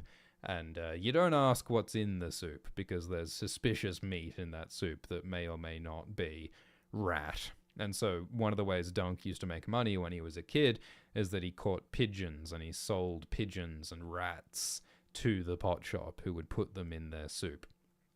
It's a bit like how Arya has to eat pigeons in Flea Bottom or in King's Landing in Game of Thrones. In the books, Tyrion Lannister has a singer, Simeon Silvertongue, murdered, and Tyrion tells Bronn to hide the singer's body by putting him in a pot, a bowl of brown, in Flea Bottom. In the book, Dunk thinks about his father, and he thinks that, well, if my father was a criminal, maybe they sent him to the Wall, because lots of criminals get sent to join the Night's Watch on the Wall. And so in the books, Dunk fantasizes about, oh, well, maybe one day I will go to the Wall, I'll go to the Night's Watch, maybe I'll see some tall brother of the Night's Watch, and maybe that man will be my father. So in the book, there's still some hope that Dunk might meet his father one day. It's a bit like Jon Snow wanting to meet his mother. So then we get a fortune teller. A fortune teller tells Dunk and Egg's futures. The fortune teller says that Dunk will know great success and will be richer than a Lannister, which is intriguing. And she says that Egg will be king and will die in a fire, and everyone who knows Egg will rejoice in his dying. So we'll talk more about this in the spoiler zone at the end of this live stream, because it's very surprising and fascinating to talk about whether this stuff might come true. Dunk doesn't take the fortune teller seriously, but Egg is shook. Egg does take it seriously, because Egg is a Targaryen, and many Targaryens believe in prophecies and dreams of the future. Like Daenerys the Dreamer had a dream, and that's why the Targaryens survived the doom of Valyria, and why the Targaryens came to Westeros. In the House of the Dragon TV show, it says that Aegon the Conqueror had a dream of stopping the White Walkers, and that's why they conquered Westeros. We see Viserys and Helena in House of the Dragon believing in dreams of the future. In Game of Thrones, we see Cersei get a prophecy from Maggie the Frog. And what George Martin usually does with prophecies is that they come true, but in an unexpected way. Quote, prophecy will bite your prick off every time. So yeah, we'll talk about that more in the spoiler zone. So then Dunk and Egg chat with Raymond Fossaway. It's interesting that Egg is a little bit shy with Raymond. Like, Egg kind of looks at his feet and mumbles when he meets Raymond. And I think there's a couple of possible reasons for that. Like, I think that Egg was just told that he's going to be king and then burn in a fire, and everyone will be happy when he burns. So, like, I think Egg is just a bit shaken by that at the moment. But I think the other thing that's going on is that, Raymond is a highborn man who may have met Prince Aegon before, and I think that Egg is worried that, people like Raymond might recognize Egg as Aegon Targaryen. So I think that Egg is kind of hiding his face and mumbling to try not to be recognized. Dunk is a little reluctant to go and have a drink with Raymond. I love how friendly and goofy Raymond is. Dunk is kind of reluctant to get a drink with Raymond at first. And in the show, he's like glancing at Tanzel, so it looks like Dunk would rather go and talk to Tanzel rather than talk to Raymond. In the book, Dunk thinks about how he doesn't really want to accept Raymond's hospitality because Dunk can't return that hospitality. Dunk doesn't have any money. Dunk doesn't have any cider. Dunk doesn't have a tent. So Dunk feels uncomfortable accepting free stuff from a rich guy when Dunk doesn't have any money himself. So that's part of what's going on with Dunk in the book, at least. In the book, it's wine that Raymond offers, but in the show, it's cider, which does make more sense because the Fossaways come from Cider Hall. The showrunner, Ira Parker, says that, Raymond is highborn from House Fossaway, but Raymond is also basically an apple farmer because the Fossaways grow apples. They do change Raymond Fossaway's personality a little bit. Like in the book, Raymond Fossaway is a bit more confident. He's a bit more self-assured. He's got servants. He sort of knows what he's doing. Whereas in the TV show, the personality is a little bit different. Raymond's a little bit more awkward. He's a little bit more of a weirdo, a bit of a loner maybe. He really, really, really wants to be Dunk's friend, it seems. So I think they've tweaked the personality of Raymond here, which makes him more distinct from Stefan and more distinct from a lot of the other knights and other squires and characters at the tournament. So Dunk and Raymond talk about how Raymond's cousin Stefan is a corrupt arsehole, and Aerion is a corrupt arsehole, and then Raymond has a rare but fun rant. Raymond has this outburst where he complains about the Targaryens. He says that the Targaryens are incestuous aliens, blood magicers and tyrants who've burned our lands, enslaved our people, dragged us into their wars without a mote of respect for our history or our customs. Every pale-haired brat they saddled on us has been madder than the last, and it's better that the Targaryens stop reproducing. That's what Raymond says, which is pretty intense. It's also mostly true. So the Targaryens came from Valyria, which was an empire in the east, and the Valyrians used blood magic and human sacrifice, and they enslaved thousands of people. The Valyrians forced thousands of slaves to mine in their volcanoes, and thousands of slaves were burned or eaten or scalded by steam or killed by fireworms, and that might have even been a deliberate human sacrifice to the volcanoes. They did some really bad, evil stuff, and the Targaryens still are like pretty proud of that horrible heritage. Like in House of the Dragon, we see Viserys building a little model city of Valyria and going, "Ooh, look, this is the Inogrion where our ancestors performed blood magic." And it's like, oh my god, why are we proud of that, So 200 years ago, the Targaryens conquered Westeros. And the Targaryens burned tens of thousands of people in their conquest, especially in this region, in the Reach. On the Field of Fire, the Targaryens killed thousands of people, and they wiped out House Gardener, who used to rule the Reach, and put the Tyrells in charge instead. And so, I mean, that's certainly an example of the Targaryens disrespecting local customs by just, performing this horrible massacre and installing their own people arbitrarily. And it's true that some Targaryens have been terrible, brutal tyrants, like King Maegor the Cruel, or like the Mad King, the father of Daenerys, later on. And the Targaryens have dragged Westeros into several wars, including several failed conquests of Dorne. But I wouldn't say that it's always true that the Targaryens have disrespected local customs, because, Aegon the Conqueror did accept the religion of the Faith of the Seven.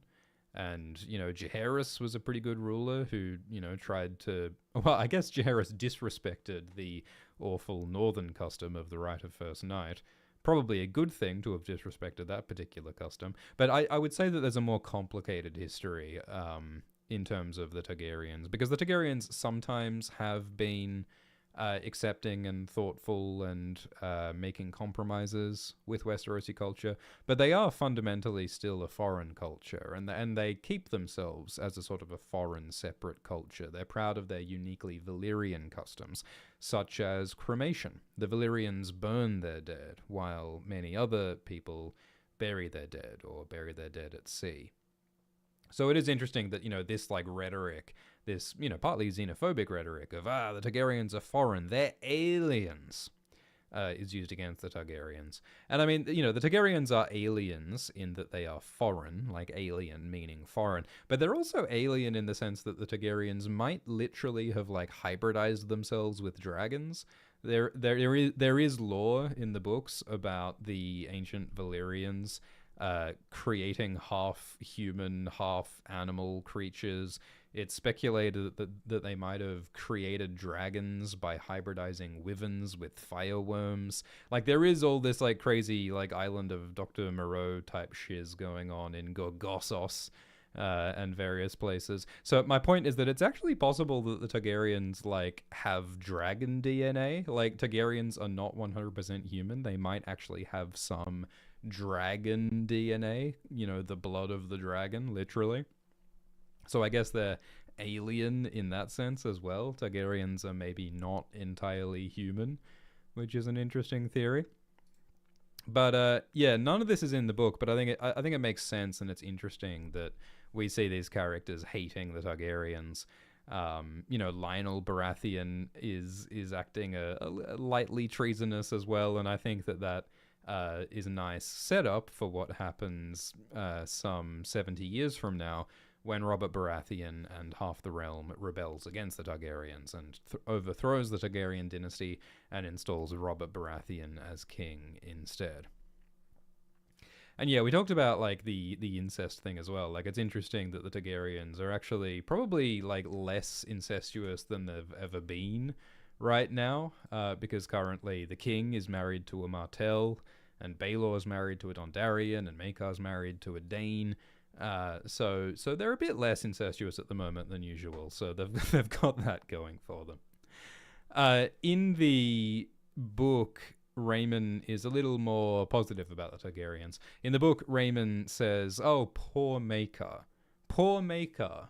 Maekar feels overshadowed by his bold brother, Prince Baelor, and Maekar is not as clever as his brother, Prince Aerys, and Maekar is not as gentle as Prince Rhaegal. Maekar feels lesser than all of his brothers, and now he must suffer seeing his own sons overshadowed by his brothers." So, Maekar wants his kids, Daeron and Aerion and Aegon, to do well at this tournament and to do better than Baelor's son, Valar. But Baelor's son, Valar, is currently a champion in the tournament, while Maekar's sons, Daeron and Aegon, are missing, while Maekar's son, Aerion, has made an ass of himself by stabbing Harold Harding's horse. So Maekar wanted this tournament to be an opportunity to show that his family is cool and good and successful, but instead his family is completely embarrassed by the disappearance of Daeron and Aegon and the dishonor of Aerion. So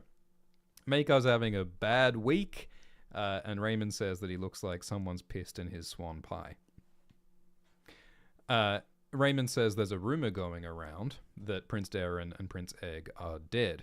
And we actually saw that rumor begin in the previous episode with Gwyn Ashford, because Gwyn Ashford ran up to Dunk and said, Daeron and Aegon, they might be dead. Wouldn't that be exciting? And then Dunk stupidly repeated that idea to Maekar. Dunk said, I hope your kids aren't dead. And so now Raymond is repeating this rumor. And so this rumor is swirling, and it all started with Gwyn Ashford. I think that Alt Shift X and Glidus have a bit of a theory about that in Dunk Time number 3 on nebula.tv/AltShiftX. I think they actually blame this entire fracas on Gwyn Ashford, the Grand Gwynspiracy. If you want to learn about the Great Gwynspiracy, go sign up to Nebula at the link below. So Raymond is fun, and he rants about the Targaryens, and meanwhile, Egg goes and sees another play by Tanzel. So we see Egg enjoying the pyrotechnic effects because Targaryens like fire, and that's not ominous at all. And it's another performance of Serwyn of the Mirror Shield, but this time Tanzel is playing Serwyn. She's playing the role of the hero, and she defeats the big dragon puppet, but then everyone goes silent. And I think the sound design is fantastic here. We hear the dead dragon thunk, and everyone is quiet and everyone is terrified because Prince Aerion is here. And everyone's terrified of him because this guy just, like, killed a horse and broke someone's leg. And he likes to dress up as a dragon man, and he likes to ride a little dragon horse. So he's mad about this play where a dragon is killed. Aerion interprets this as a treasonous incitement for rebellion against the royal family because the Targaryens are the House of the Dragon. Aerion identifies as a Targaryen dragon, and so he sees this dead dragon story as an attack on his family. Or maybe, you know, he just wants an excuse to hurt someone. Like, I don't know if Aerion really believes that Tanzel is being treasonous, or if Aerion is just using that as an excuse to attack Tanzel because he's a psychopath and he's awful, and because he's in a bad mood about being disqualified from the tournament. In the books, there's a bit where Cersei sees, or like she hears about a play where there are these evil lions who get defeated by dragons, and Cersei interprets that as a treasonous attack on House Lannister, whose sigil is the lion, and so Cersei has the puppeteers killed, and so that's a similar moment to what we see here. So Egg sees Aerion attacking Tanzel. Aerion starts to break Tanzel's fingers, and that is a particularly cruel punishment for a puppeteer. In the TV show, we only see Tanzel performing as characters, like as Jonquil and as Serwyn. But in the books, Tanzel actually like has puppets on strings, and she uses her fingers to make the puppets move. So it makes more sense that Tanzel needs her fingers, and it makes Aerion breaking her fingers more cruel. And so Dunk walks in, and he sees this awful prince attacking his crushed Tanzel, and so Dunk instantly goes into action and beats up Prince Aerion. Dunk doesn't even think about it. The books emphasize that Dunk doesn't think, he just acts. And that's what we've been talking about this whole time, about the foolishness of heroism. Because it is suicidally risky and foolish to attack Prince Aerion. Attacking a prince is punishable by death, if not, you know, having your arm cut off.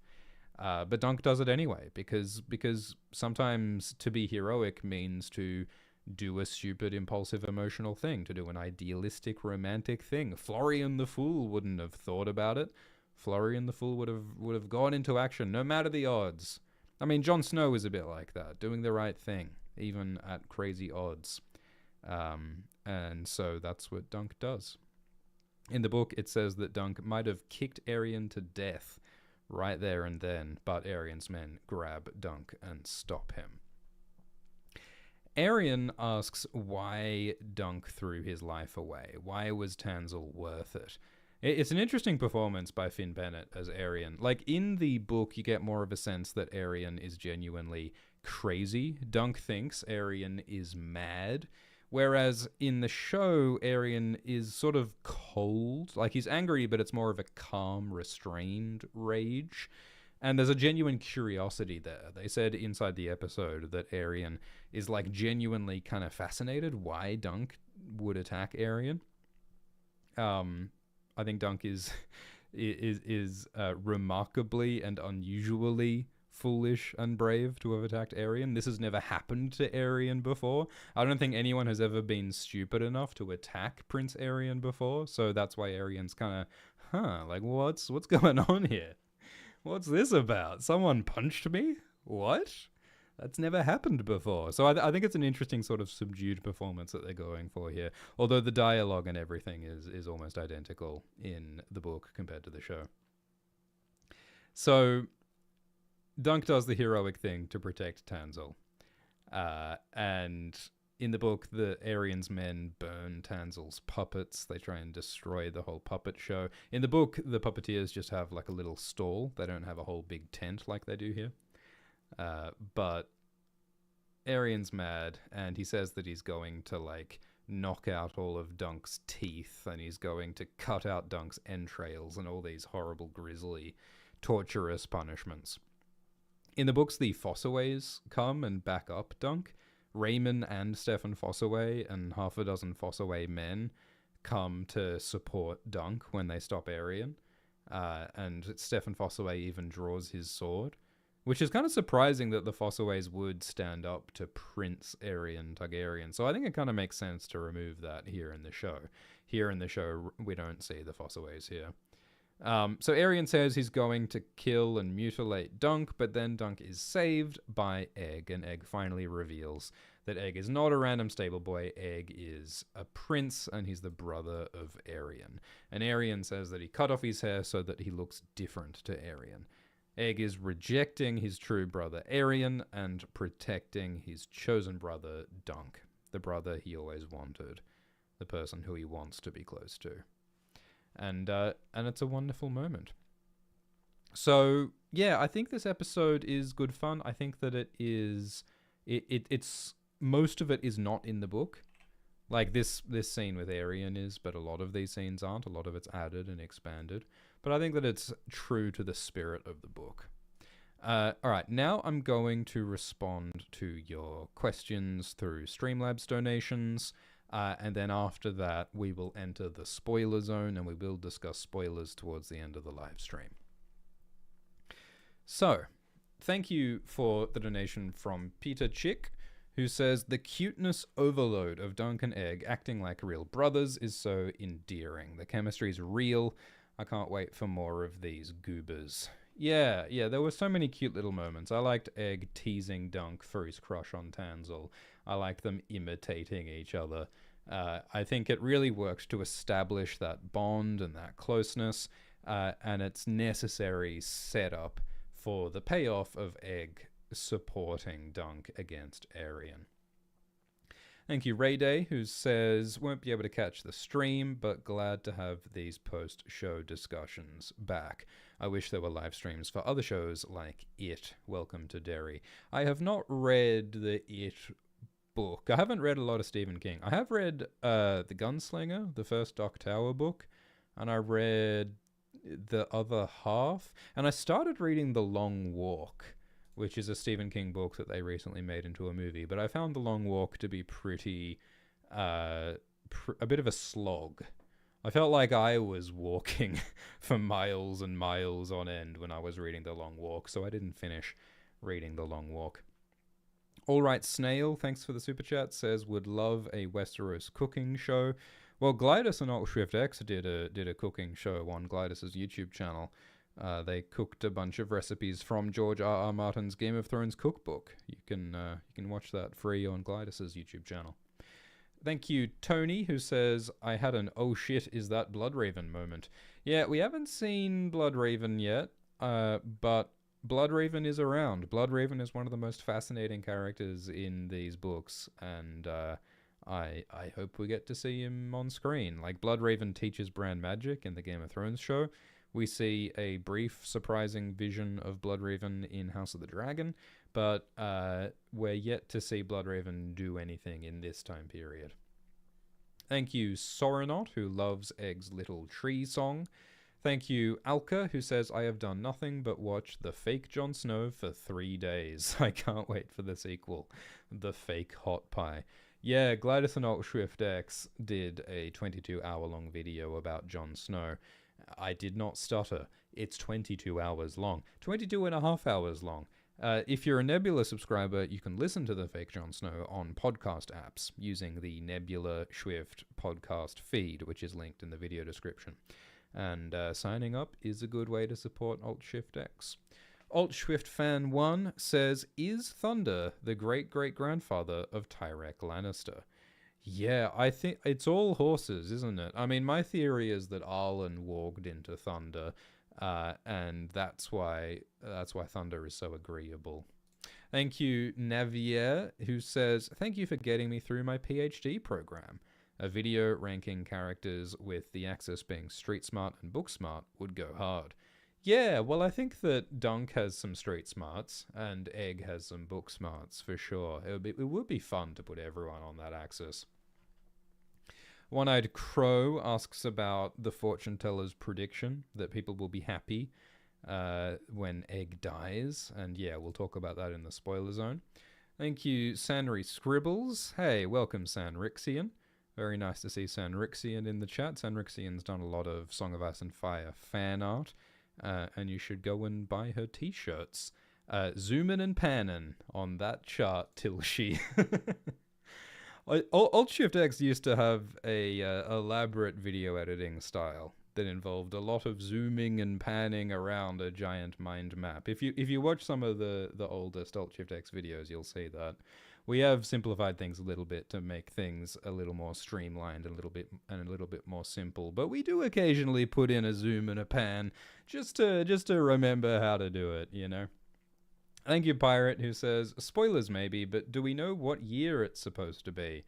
Well, I assume it's the same year that it is in the book, which is 209 AC, 209 years after Aegon's conquest. And the events of Game of Thrones are around 300 AC, or like 298 is the first book, so it's like approximately 300 AC. In the third book, they reach 300 AC. So we're like 90 years before Game of Thrones at this point, at least in the book. But yeah, they do play funny buggers with the timeline in the shows sometimes. I mean, the timeline is slightly different because Dunk looks older in this show than he does in the book, so Dunk must have been born at a different year. Like, something's different, but it's not all that important. Thank you, Kevin, who says that Raymond has the perfect mouth for eating apples. That William says that I feel like Dunk was more frugal with his money in the books. Here he is buying food and ale left and right. I think Dunk does buy some stuff in the book. He does buy some sizzling sausages and such, I think. But you might be right. Thank you, Dr. Drop Table, who says, do you think the choice to give the Targaryens short hair is symbolic to show that their house has less power? Yeah, that's an interesting theory. Maybe their short hair shows their lack of power. I mean, I suspect that it might just be that they don't want to have to put the actors in big blonde wigs. I mean, House of the Dragon has so many big blonde wigs, which are apparently very expensive and annoying to use. And I guess not every actor wants to grow out their hair and have their hair bleached. So maybe that's why they don't have long hair. Thank you, Jess Just Kidding K, who says, was Egg making horse noises at the beginning of the episode meant to be a reference to the horse theories? Is Egg a horse? Maybe Egg will warg into Thunder in order to help Dunk win. And maybe Thunder will warg into Egg, so we have a little horse egg. Maybe that will happen. Thank you, 3ER, who says, great episode of TV. Thanks for the stream. Thank you, Jess Just Kidding, who says, on a more serious and somber note, Egg saying that he never really knew his father brings to mind Aemon, talking about how miserable Maekar was. Yeah, there is more that we learn about this family in the future, and yeah, we'll definitely talk about that in the future, if not in this stream, for sure. Thank you, Wes Poochie, who says, Pennytree are old gods. Yeah, well, so Pennytree's in the Riverlands, and Pennytree is in disputed lands between House Bracken and House Blackwood lands. And House Blackwood are first men. They have the blood of first men, which means that they might have the blood of skin changers. So, like, it does actually make some canonical sense that someone from Pennytree might have the ability to skin change into animals, like Bran does in Game of Thrones. So maybe Arlen did walk into Thunder. I was only half joking. Maybe Thunder does have Arlen's soul. Or maybe Sweetfoot. It seems like Sweetfoot was like the sweetie who Arlen was really close with. So maybe Arlen's soul is in Sweetfoot, the white horse. Thank you, Winifrey iPhone, who says, thank goodness I no longer need to feel like I'm walking on eggshells around Egg's identity when I watch with family. Yeah, this is definitely one of those fun situations where nerds who've read the books know more than casual viewers. And so I think we all have to try not to spoil our friends and family who don't want to be spoiled, but it makes it harder to talk about the show when you're trying not to spoil anything. House Tarantino says that Bloodraven walked into thunder and made him nod. I don't see why not. I mean, I genuinely think it's plausible that Bloodraven skin changed into the direwolves to like bring the direwolves south that the Stark kids get in Game of Thrones season 1 episode 1. I think that makes some sense. Bloodraven is around right now, and you know there are already rumors about Bloodraven having magic. Like, supposedly Bloodraven used sorcery to shoot the arrows that killed Daemon Blackfire at the Redgrass Field. So, like, Bloodraven does already have a reputation for magic, and has done so for years. So maybe Bloodraven is a skin changer, and maybe Bloodraven decided to control Dunk's horse. Who knows? Thank you, Anonymous, who says, Count Frollo. Oh, that's the guy who sings Hellfire in The Hunchback of Notre Dame. I feel like Arian had some real Count Frollo energy with that villainous waltz after he stabbed Humphrey Harding's horse. Egg and Dunk bonding, 11 out of 10, no notes. Dunk learns Tanzel is in trouble, must protect.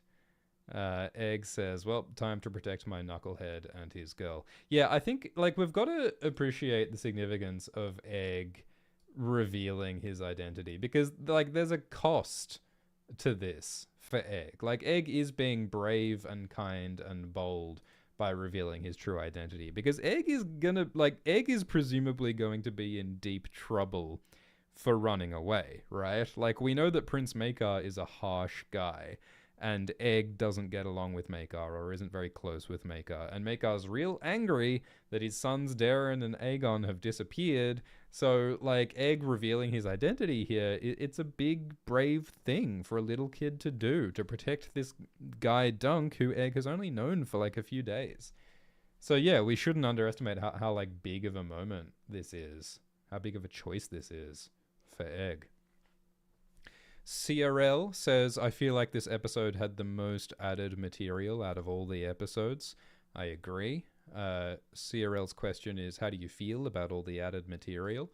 I think that almost all of it is great.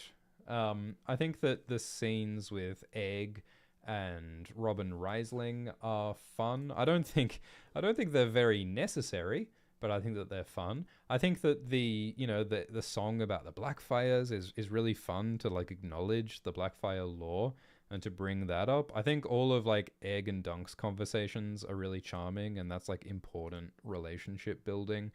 I think the book could have used a bit more of that, frankly.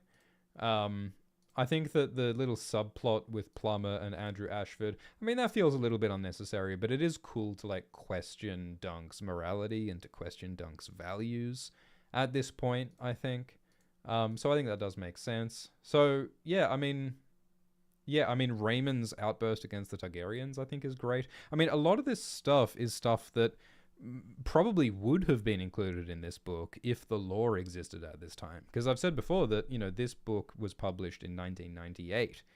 The Hedge Knight came out in 1998, and that was before George Martin even invented the idea of the Blackfires.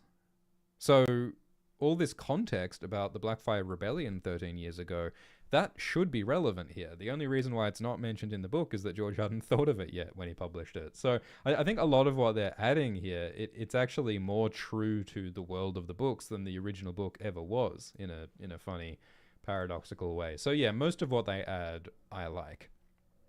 But I don't like all of it. Like, I think that the change where Dunk deliberately talks to Baelor and Maekar, I don't entirely like that change and what it changes about Dunk's personality, and I'm not entirely sold by the pooping and the penis and the eyeball in your face. It feels like they're trying a bit hard. They're trying too hard to shock us, in my personal opinion. But mostly I like what they're adding in this show.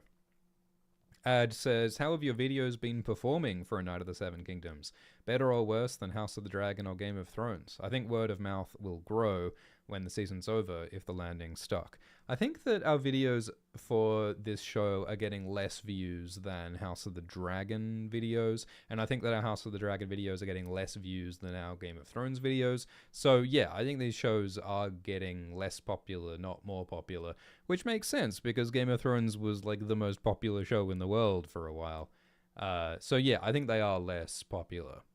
Thank you, System Kalops, who says, have you read the first Lore series by Joe Abercrombie? No, I have not. People have told me to read it, though. It's on my list. Thank you, 3ER, who says that was a great episode of TV. It captures the genuine friendship between Dunk and Egg, even though one is commoner and one is royalty. Yeah, well, I think that's a classic trope, isn't it? Like the odd couple. Like a team-up of two very different people who learn to love and rely on each other. I think that's a great storytelling trope, and I think that they're pulling it off here. Vala Martinez, who says that they wonder if this new information from the fortune teller might be from the author George Martin. I agree. It's like there's been reports recently about George R.R. Martin showing his plans and showing his notes for future Dunk and Egg stories to the showrunner of this show, Ira Parker. Because George R.R. Martin, the author, has said that he wants to write like 12 or more Dunk and Egg novellas telling the full life story of Dunk and Egg. But George R.R. Martin has only published 3 Dunk and Egg stories so far, and he hasn't published a novel since 2011. So maybe George won't finish 10 more Dunk and Egg books. Maybe this TV show will be how we get the full story of Dunk and Egg. The showrunner Ira Parker has said, yeah, maybe like after we do 3 seasons covering the 3 published books, maybe, years from now we'll do another few seasons about, Dunk and Egg when they're a bit older. And then years after that, we can do another few seasons showing them when they're all grown up. And so I think it'd be really cool to get like this epic tale over years of like the full life stories of these characters. I would love to see that, especially if it's based on George R.R. Martin's material. But, no one knows if that will happen. Thank you, Goose. I didn't love the rigging the joust part. Yeah, it's true that there are later Dunk and Egg stories that involve the idea of rigging jousting, and I agree that like including this now, it might make it feel kind of redundant when jousting rigging comes up again later. So yeah, I agree with that criticism. I think that's reasonable. Thank you, Dad Fluid, who says, I just finished the fake Jon Snow video. You talked mad shit on my boy Davos when he protected Jon's corpse and became his right-hand man. I know it's handled poorly in the show. Do you think it'll happen in the books? Well, I didn't make the fake Jon Snow. It was my evil half-twin Alt Swift X who made the fake Jon Snow. And you can watch that on nebula.tv/AltSwiftX. And if you sign up to Nebula using my link, you can get 50% off an annual subscription. Yeah, so Davos is having a very different storyline in the books right now compared to the TV show. Because in the TV show, Davos ends up at the Wall after Stannis' death, and Davos just sort of like inexplicably becomes Jon Snow's right-hand man. That doesn't happen in the books, at least not yet. In the books, Davos Seaworth has been sent on a mission to Skargos, which is the northern island of cannibals and unicorns, and his mission is to find Rickon Stark and to bring him back to Lord Wyman Manderley to assist in a conspiracy to restore the Starks to Winterfell. So there is a very, very different storyline going on in the books compared to the show, and I don't expect it will line up with what's in the show. I mean, George Martin has said several times recently that the ending in the books will be different to the show.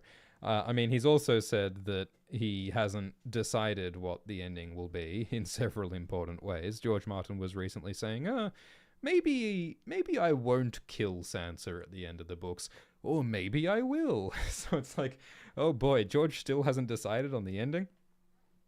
That's disconcerting. So, but George has said that as the years go by, his plans for the final books are becoming more and more different from the show, not more and more similar. So, I mean, yeah, it's hard to predict Book Davos's ending, but I think it's fair to say that he's currently on a very different trajectory than Davos in the show. I mean, what even happens in the end with Davos in the show? Like he's on the small council in the end? Is he on the small council? Is that what happens to Davos? Yeah, it does. Isn't that wacky? What a wacky thing it was, Game of Thrones Season 8. Best not to think about it, I think. Alright. Vala Martinez talks about the fortune teller's prediction that worms will feed on eggs' ashes. Yeah, so there is this horrifying story in the history book Fire and Blood by George Martin that talks about these fireworms or some kinds of weird creatures that can like infest the bodies of living humans and can burn them to ash from the inside. George is a horror writer at heart, I think. And yeah, I also thought of that poor girl, Arya Targaryen, who gets killed by these strange burning creatures. Worms will feed on your ashes. I think there could be a connection there.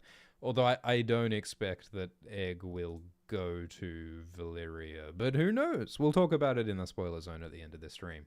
Tekking says, given Raymond's rant about the Targaryens, I'm curious how many other lords secretly feel that way, especially in the Reach, where Aegon the Conqueror wiped out House Gardener.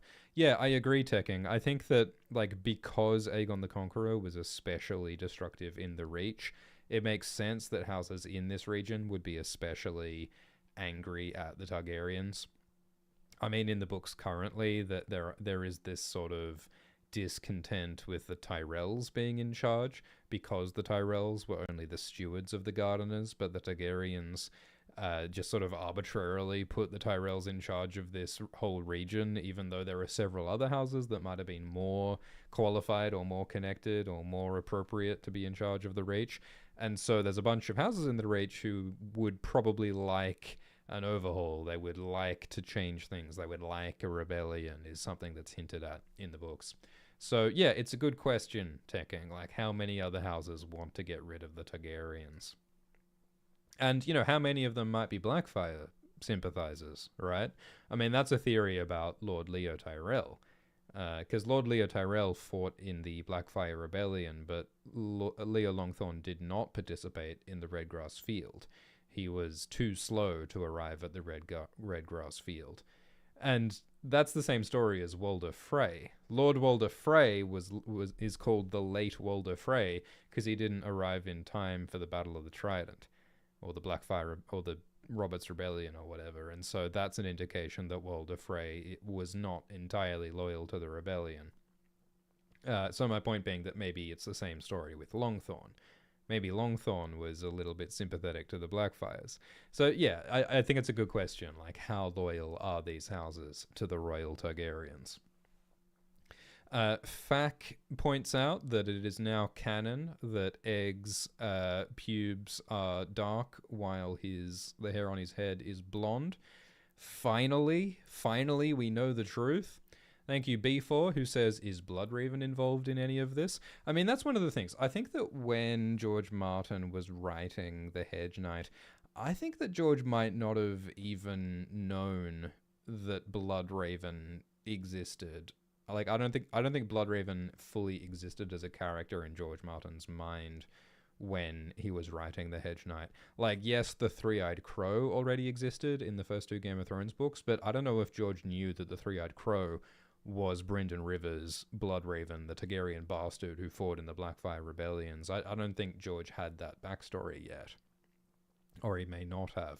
And so that is like a big question. It's like, what is Bloodraven doing while, Baelor and King Daeron are holding down the realm? I think it's possible that Bloodraven might be hanging out with Prince Aerys Targaryen, Baelor and Maekar's brother, maybe reading about prophecy and learning about magic. Maybe that's what Bloodraven is doing right now. Thank you, Jairan, who says, "Hi Shift, love your work, can't wait for more Dune and Apes. I don't know if you've heard from any degenerate relatives lately, but any word on the next Glidus Swift livestream since Dunk Time equals podcast? Been holding an amazing pair of nicknames since Halloween." Yeah, so Old Shift X is planning various other videos. We are going to try and finish a bunch of Dune videos this year. We've been working on some big Dune videos, and I want to get them out before the third Denis Villeneuve Dune movie comes out in December. And there may also be some monkey business coming as well, but you'll find out more about that soon. Old Shift X and Glidus are pretty busy releasing Dunk Time every week on nebula.tv/AltShiftX. You can listen to Dunk Time number 3 right now at the link below if you subscribe on Nebula. Please consider doing so.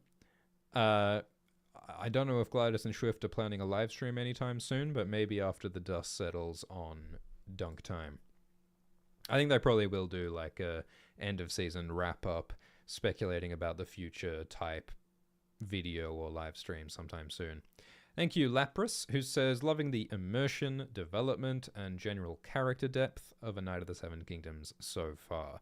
Reminds me of The Hound plus Arya." Yeah, so that's something that Ira Parker talked about in the media, was that this sort of like odd couple pairing of Dunk and Egg is similar to the relationship between the Hound and Arya.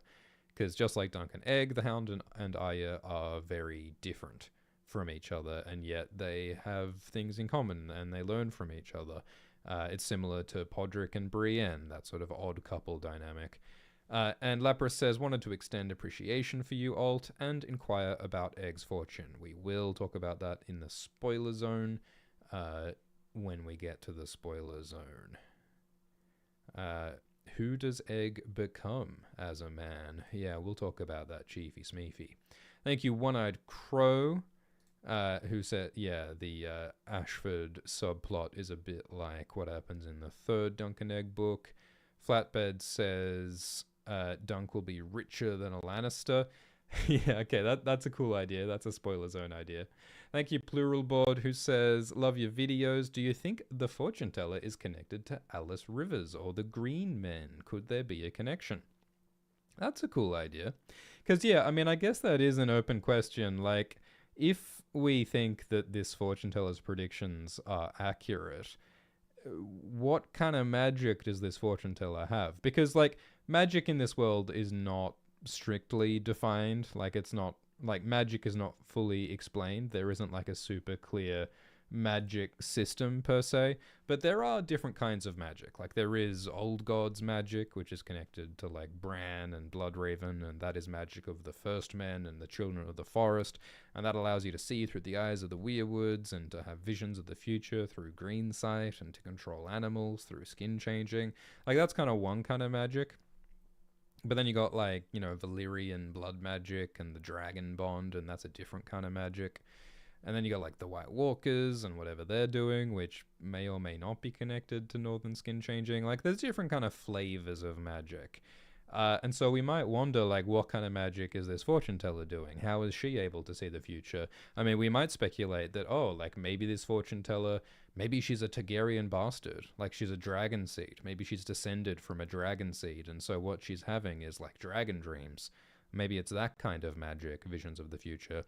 Or maybe she's descended from the First Men, and she's having those kinds of green sight future visions of the future. Maybe she's got some Blackwood blood in her, because the Blackwoods are Riverlanders who have the blood of the First Men and their magic. So yeah, I mean, we can speculate all day. I mean, yeah, maybe this woman is not human at all. Maybe she's a green man, one of those antlered weirdos who we glimpsed in House of the Dragon Season 2. Maybe she's one of those. Maybe she's like Maggie the Frog. There are many interesting possibilities.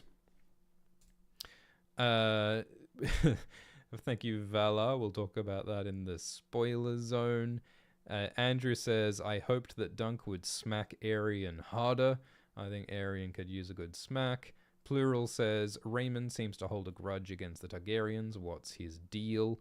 Yeah, I don't think that there's anything about the Fossaways specifically being screwed over by the Targaryens, but we did talk about how the Reach certainly was badly affected by Aegon's conquest, both on the Field of Fire, which wiped out House Gardener, and with like the installation of the Tyrells. Yeah, I think there's a lot of reasons, but like also, yeah, I mean, everyone just saw Prince Aerion like stab Humphrey Harding's horse and cause Humphrey Harding's leg to shatter. And, you know, people will have heard the rumors about how Prince Rhaegal is mad, and, you know, and Aegon the Unworthy was not all that long ago. Aegon the Unworthy was one of the worst kings ever, and his terrible decisions, like, directly caused the Blackfire Rebellion, which killed a lot of people. So, look, there's plenty of reasons to dislike the Targaryens. I mean, Raymond said that, you know, some of his anti-Targaryen rhetoric he heard from his cousin Stefan, so I don't know, maybe Stefan knows something or experienced something. I mean, I think that at the end of the day, all these arrogant lordlings and knights, they don't like other people being more powerful than them, you know? I think a lot of it's just jealousy and petty pride and ambition, and I think that's what drives a lot of this political squabbling. Thank you, Bart Linden, who says, wouldn't you imagine that after a small prince goes missing, the whole realm would be turned on its head? So you mean like, yeah, since Prince Aegon and Prince Daeron are missing, you'd think that there'd be more of a effort to find them, perhaps? But I mean, you know, we saw Prince Baelor saying that, well, Daeron has done this before. Like, Baelor was saying that they've run away before. It's not all that unusual for Daeron to disappear. So maybe that's why it's not a huge controversy. One-Eyed Crow says, in the book, we don't see Aerion attacking Tanzil until Dunk gets there. In the show, there's this moment where they lock eyes before he attacks. Are they trying to imply the dragon losing was deliberate? Tanzil looks like she's getting caught. I think that, yeah, we do actually, like, see in the show the moment where Tanzil, like, stabs the dragon puppet, and we see Aerion's reaction to that, which is not something we directly see in the book. I don't think that Tanzil was trying to be treasonous or anything, but I do think they create this wonderful drama where the audience for the show sees Aerion walk in, and the audience goes quiet, and the audience like steps away from Aerion. The audience is all terrified of Aerion, but Tanzil is facing away from the audience, and so she doesn't see that Aerion is here, and then Tanzil stabs the dragon. So I think they are creating this moment where it's like, oh no, if only Tanzil saw Aerion walk in, then maybe Tanzil wouldn't have stabbed the dragon, because Tanzil might have understood that, like, oh, Aerion's a bit crazy and angry, and he sees himself as a Targaryen dragon, so I shouldn't kill the dragon. I think they are creating this thing of like, oh, if only Tanzil saw that Aerion was here. I think they are creating that idea. Jess says, someone pointed out on Tumblr that the way Tanzil stabs the dragon puppet is similar to the way that Aerion stabs Humphrey's horse in the throat. Yeah, that's a cool point. That's a cool point. And yeah, I don't think that's like deliberate by Tanzil, but I do think that that might be deliberate by the show creators.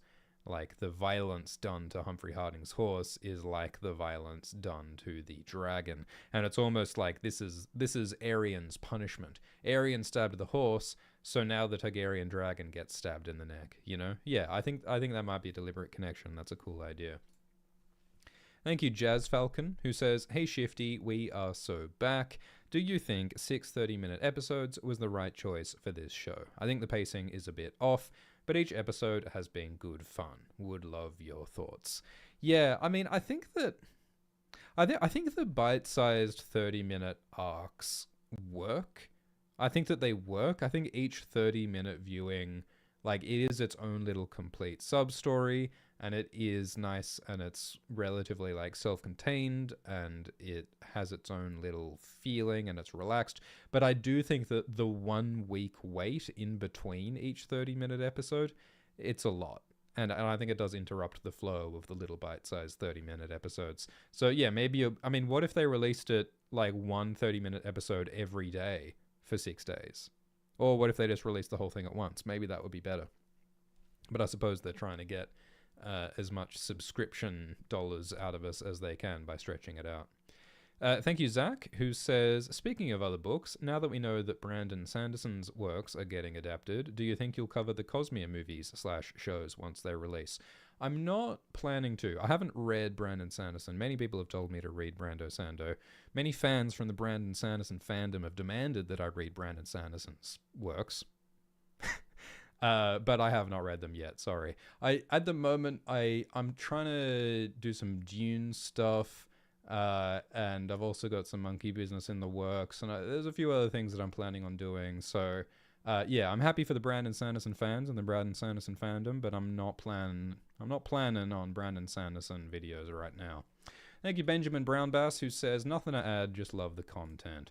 Thank you, Cobalt, who says, now that we get a glimpse of Dunk's raw strength, taking in all the king's horses and all the king's men to bring him down, how does Dunk stack up against Game of Thrones characters in strength? That's an interesting question. I mean, we talked about how there's a bit in the book where Jaime Lannister thinks about the people who are strongest and the knights who are strongest in the realm. And Jaime Lannister thinks that he's very strong. But Jaime thinks that Robert Baratheon was stronger, and he thinks the Mountain was stronger, and the Hound is stronger. He thinks that Strongbow Crakehall was stronger. I mean, I would assume that the Mountain is the strongest of all. I would assume. I don't think Dunk would be as strong as the Mountain. Dunk is young. I mean, Dunk in The Hedge Knight is only 16 or 17 years old, so I don't think he'd be on par with like a fully grown man, not in the top tier. But we could certainly imagine that maybe in the years to come, maybe Dunk will become really, really strong and really, really top tier. But I don't think he's there yet, not at this time period. Taozun says, how is this show 3 episodes in and better than everything House of the Dragon? Yeah, what do you guys think? How does this show compare to House of the Dragon? How does this show compare to Game of Thrones? I think that it's obviously very, very, very different. Like, I think that the goals and the vibe of this show is so different to House of the Dragon that it's kind of difficult to compare. I do think that the first season of House of the Dragon, I think, was really, really strong. I think that it really succeeded at what it was trying to do. And House of the Dragon is so ambitious. House of the Dragon is very complex, very ambitious, lots of characters, crazy time skips. There's like 3 different actors playing some of the characters in House of the Dragon, which is crazy complex. And also, as an adaptation, House of the Dragon is really challenging because it is a deliberately ambiguous and contradictory history book being adapted into a multi-decade spanning complex civil war story in which half of the characters have the same names and they're all blonde people. You know, like House of the Dragon is a challenging thing, whereas this is like the opposite.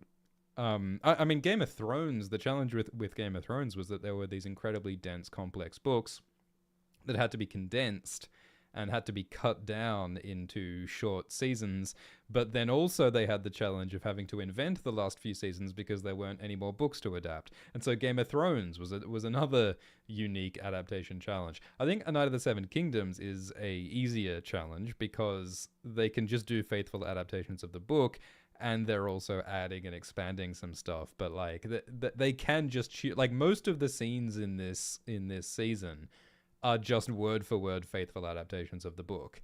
And then maybe like 40% of the season is invented scenes or slightly tweaked scenes. So like, you know, I think that A Night of the Seven Kingdoms, it is an easier adaptation challenge. I'm not saying it's easy, but I'm saying it's easier than Game of Thrones and House of the Dragon. So is it successful? I mean, yeah, I think it's a great show. I think A Night of the Seven Kingdoms is great. I think that A Night of the Seven Kingdoms is certainly better and more successful than the final seasons of Game of Thrones. I think it works better than the final season, than the second season of House of the Dragon, which anyone will tell you was compromised. Is A Night of the Seven Kingdoms better than House of the Dragon season 1? Ooh, I don't know. Is A Night of the Seven Kingdoms better than the early seasons of Game of Thrones? Ooh, I don't know. It's a close thing. But those are like, you know, I think most people would agree that those are like kind of the top tier. It's like the early seasons of Game of Thrones, the first season of House of the Dragon, and I think this season is up there with the best of them.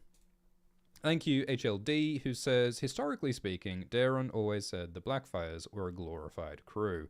Egg Leotago, Shah of Westeros. Thank you, Dirty Dan, who says, long-time viewer, happy to see you live. Have you ever done a Game of Thrones trivia? Feel like you'd demolish every team. I actually haven't.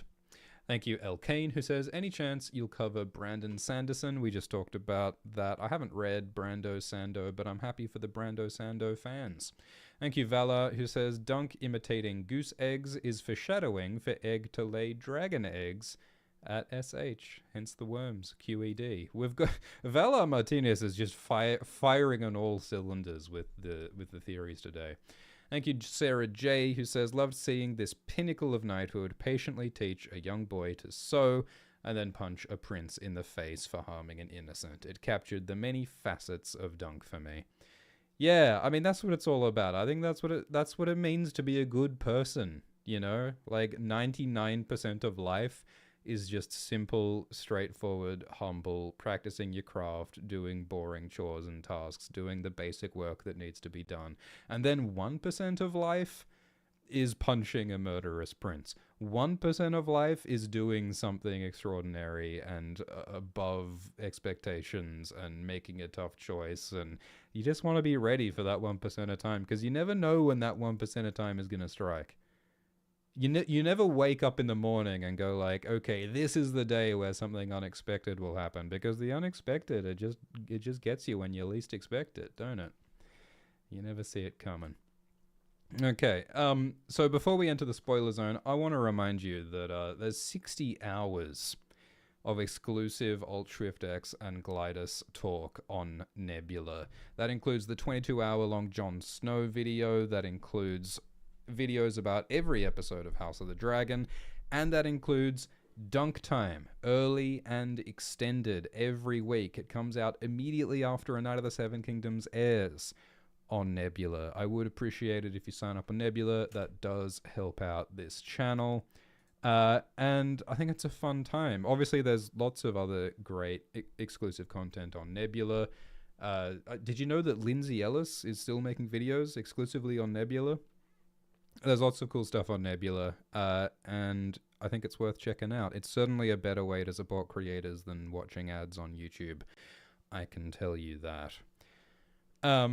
And you can also listen on podcast apps. There's an exclusive Nebula Alt Shift X podcast feed linked in the description. And so you can listen to all that 60 hours of stuff ad-free on Nebula as audio on any free podcast app, if you would like to do so, and you can get 50% off an annual subscription with my link. So you can sign up at the links below. Okay, thank you so much. Let's talk spoilers. So I was shocked by the fortune teller. I was not expecting the fortune teller to say what she was going to say. Although I also was tickled by what Dunk and Egg say on the field here. Because when they're sitting on the hill, they're talking about their futures. And Egg says, well, I want to become a farmer and I want to be a war hero. Egg says, I want to lead a great campaign for my lord and return a war hero. We should turn on the spoiler, the hazard lights. We are now in the spoiler zone. Spoilers for all Game of Thrones books and shows. So Egg says he wants to be a war hero, and in the books, Egg does fight in wars. Egg fights in the 3rd Blackfire Rebellion. Egg fights in the 4th Blackfire Rebellion. Egg fights in the Peak Uprising, which is the war that kills his father, Maekar, and makes Egg a king. So Egg, like, you know, we don't know many details about Egg's involvement in those wars, but we are told that Egg is courageous in the 3rd Blackfire Rebellion. And we're told that on the 4th Blackfire Rebellion, King Egg rode out himself to meet the Blackfires with his 3 sons by his side. We're told that King Egg spent much of his reign in armor, quelling one rising or another. So I think this might be a bit of a monkey paw situation. Like, Egg here is wishing, boy, I sure hope I get to fight in a war, and unfortunately that wish comes true. And Egg's great frustration as a king is that he constantly has people rebelling against him. And part of why people rebel against him is because he's trying to institute all these reforms. Egg has this crazy idea that maybe peasants should have rights, and he tries to make life more fair, and he tries to make the system more fair for poor people. And that pisses off all the nobles who don't like taxes. So that is one of the great problems with Egg's reign. But yeah, the really juicy stuff is the fortune teller. So the fortune teller says that Egg will die in a fire. And that's true because Egg dies in the tragedy of Summerhall, which was a big mysterious fire. We don't know exactly what happened at Summerhall, but it seems like Egg might have been doing some kind of sacrifice to hatch dragons, because Egg thought that if he could get dragons, he would have the power to push through his reforms and to stop rebels from destabilizing the realm, so he wouldn't have to be fighting wars all the time. And the fortune teller says worms will feed upon your ashes. And yeah, like some of the donors in the super chats, yeah, that does interestingly sound a bit like fireworms and these weird mystical creatures that exist in Valyria, because like it's a weird phrase. Worms shall feed upon your ashes. How do you feed on ashes? It's ashes. You can't eat ash. Well, there is that line where Tyrion says that your joy will turn to ashes in your mouth. I mean, I guess ashes, I mean, we're overanalyzing it, but I guess ashes connect to that classic George Martinian theme of disillusionment. Like, George Martin is all about this idea of we have hopes and we have dreams, but reality is often disappointing. And sometimes our dreams don't come true the way we hope. Sometimes our fires burn down to ashes. I think there's a bit of symbolism going on there. But yeah, the worms feeding on ashes is interesting. But yeah, the crazy part for me is, quote, all who know you shall rejoice in your dying. And I think the most obvious interpretation of that is that towards the end of King Egg's life, he was getting a bit crazy. And I think that it's probable that Egg was deliberately sacrificing some of his own family members. I think Egg was deliberately killing some of his own family as a sacrifice to try and hatch dragons, similar to how Daenerys hatches dragons with the sacrifice of Miriam Azdur and her own baby and Khal Drogo. I think it's probable that King Egg was getting visions of Daenerys hatching dragons, and he misinterpreted those visions and thought that those visions were of himself. That's a popular theory. I think Joe Magician has a good video about that theory. Shout out Joe Magician on YouTube. So I think that if King Egg was going crazy and if King Egg was trying to kill his own family members, that might be why people would be happy when King Egg dies. I think another sort of twist on that is that maybe King Egg tried to sacrifice himself. Maybe Egg walked into the fire like how Daenerys walks into the fire, thinking that it would hatch dragons. And maybe people rejoiced to see Egg walk into the fire because they thought, they were convinced, they agreed with King Egg that that would hatch dragons. Maybe that's what they thought. Maybe that's why they were happy. They were like, yay, the king is burning and that's going to create dragons. But yeah, it did not work out like that. It did not work well. I mean, I like the theory that maybe Dunk will die trying to stop Egg from doing it, because I don't think Dunk would be on board with human sacrifice for dragons. I mean, there's a bit in one of the books where Egg says, ooh, it would be splendid if dragons came back. And then Dunk thinks, would it? Would it be good if dragons came back? So I think that could be setting up for Dunk to disagree with Egg and to try and stop Egg at Summerhall in the end of their stories. I think that could be really powerful and tragic, and we talk about that in our Summerhall video. So yeah, I think these are some of the possible reasons why people might rejoice in Egg's dying. The other thing that the fortune teller says that's surprising is that the fortune teller says that Dunk will know great success and will be richer than a Lannister. Dunk certainly will have great success in that Dunk will become a Kingsguard for King Egg, which is like the highest position possible for a knight in Westeros. But richer than a Lannister is really surprising and really puzzling. There's nothing in the books about Dunk becoming rich. And I mean, as a Kingsguard, Dunk shouldn't need money. Why would a Kingsguard need money? What there is in the books is there is some setup for Dunk and Egg to have some connection to some Lannister characters. I mean, in the second Dunk and Egg book, which we will see in which we will see in A Night of the Seven Kingdoms season 2, which they are filming right now, is that Dunk has a cute little romance with Rohan Weber. Dunk pashes Rohan Weber, who happens to be the grandmother of Tywin Lannister, and the great-grandmother of Cersei and Jaime and Tyrion Lannister. And there are little mentions of some later connections between the Lannister family and Dunk and Egg. Like Lord Gerald Lannister, his money helps convince lords to support Egg becoming king at the Grand Council, that's called. And there's this stuff about a Lannister is Egg's squire in a war. So there are like ongoing connections between the Lannister family and Dunk and Egg. And so I wonder if that might be the source of Dunk being richer than a Lannister. Maybe at some point Dunk gets some Lannister money. Maybe Dunk marries a Lannister at some point. We don't know. There's not a lot of detail about Dunk and Egg's futures in the history books. So yeah, it's a mystery. I don't know what the richer than a Lannister thing refers to. I mean, it was reported recently that showrunner Ira Parker got to see George Martin's plans for future Dunk and Egg stories. George Martin has notes and plans for like 10 more Dunk and Egg stories, and he shared those with Ira Parker. So I expect that was probably the source of some of these predictions about Dunk being richer than a Lannister, and people rejoicing in Eggs dying. So, yeah, goodness, fun, surprising, scary, dark. Love it. All right, is there any other spoilery stuff we want to talk about? Yeah, Jess observes that it is a bit of a monkey's paw situation. Egg wishes to be a war hero, and then he bitterly regrets being caught up in rebellion after rebellion. Jess says that the richer than a Lannister bit might reference Gerald Lannister, rich Gerald Lannister marrying Rohan Weber, which is what Dunk wanted to do. Yeah, like maybe Dunk is rich in the sense that Dunk has Rohan's love.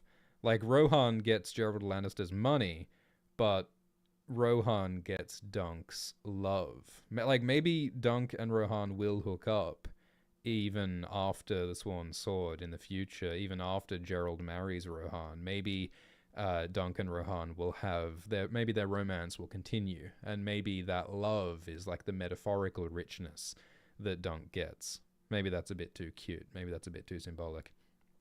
Jess says, do you think Bloodraven feels like Dr. Manhattan when it comes to major events like Ashford, watching his brother send his sons off, knowing one of them will never come home?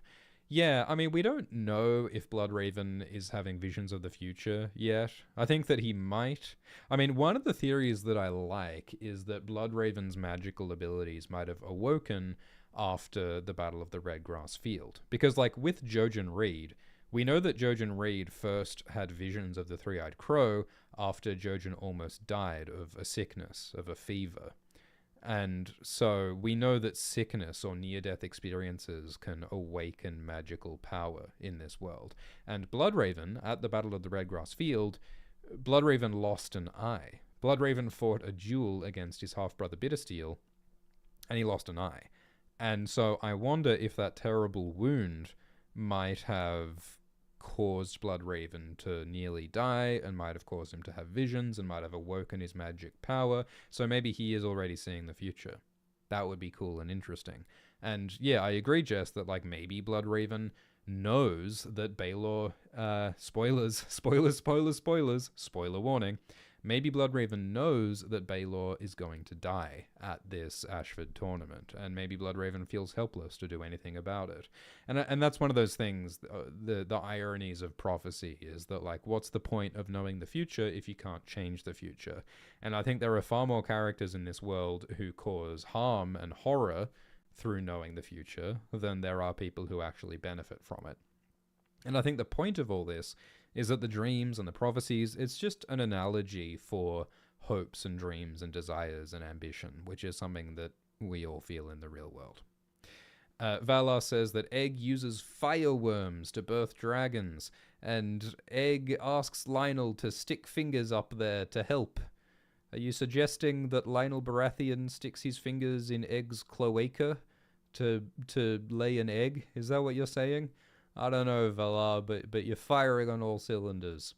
TTV Flatbed says that Dunk will be richer than a Lannister, in the sense that Dunk has 4 pages in the White Book, the Kingsguard book that we see in Game of Thrones, and Jaime has none. Yeah, so there's a scene in Game of Thrones season 4 where Joffrey looks through the White Book that records all the Kingsguard, and Joffrey says, "Oh, Jaime Lannister, you only have 1 page in the White Book, whereas Dunk has 4 pages.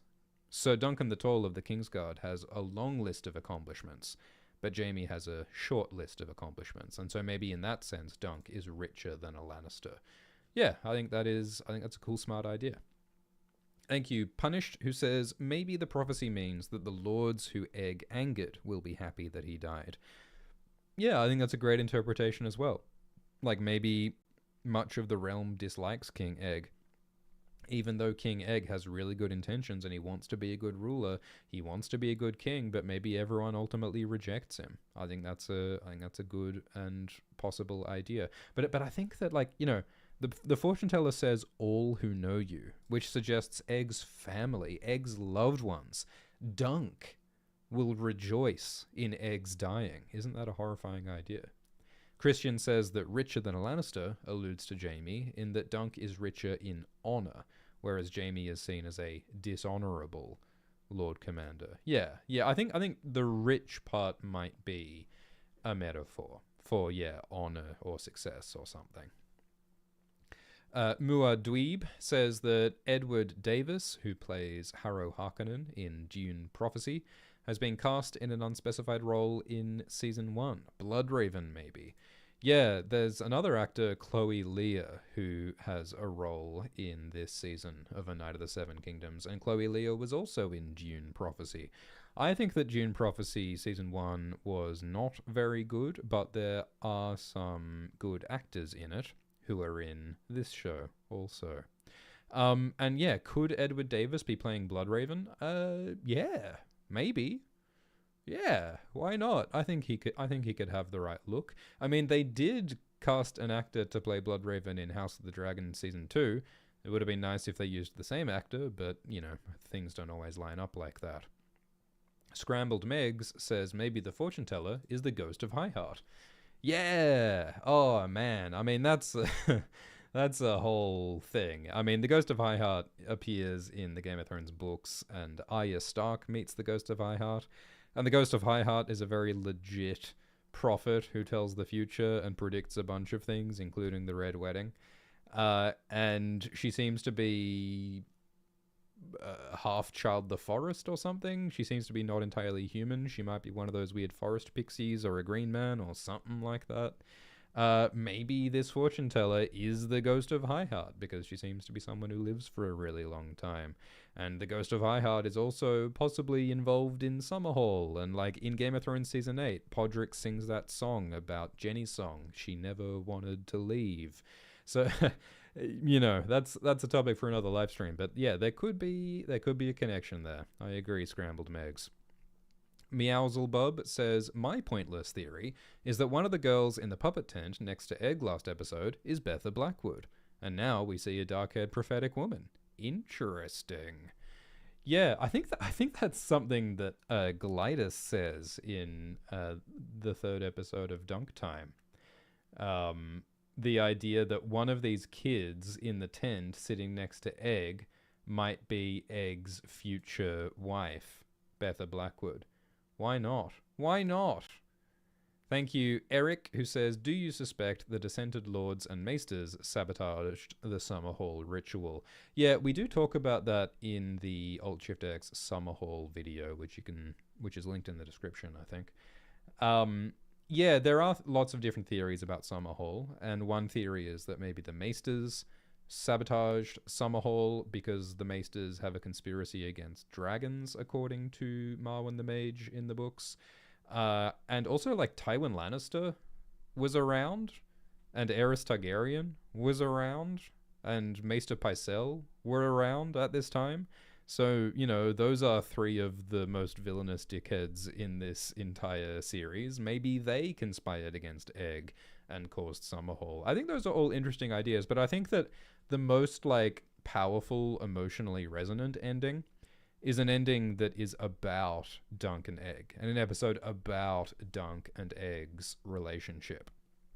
So I would like it to not be entirely some abstract external conspiracy. I would like the truth behind Summerhall to be grounded in Dunk and Egg's relationship and in their values around morality and honor and knighthood. Because I think that, Egg will be making some kind of a utilitarian Stannis Baratheon calculation of it's worth sacrificing innocent people. It's worth killing my own family if I can get dragons to secure the realm. Whereas Dunk would think, I'm a true knight. I refuse to sacrifice innocent children for a dragon. And that's just like when Davos Seaworth tells Stannis that the life of one child against a kingdom is everything. Robert Strong says, who poisoned Aerian's wildfire? So, spoiler, in the future, Prince Aerian drinks wildfire because he thinks it'll transform him into a dragon, and it doesn't work, and he dies. And some people will tell you that he died because drinking napalm is a bad idea, but other people will tell you that drinking napalm totally would have worked if Pycelle hadn't poisoned the wildfire. Sad Jordan says, is there any anime that you like? I recently watched Attack on Titan for the first time, and I liked Attack on Titan for sure. I did do a Patreon live stream about Attack on Titan, actually. Maybe I'll put that on the Nebula. Yeah, I think I'll put that on the Nebula so you can see that at nebula.tv/AltShiftX.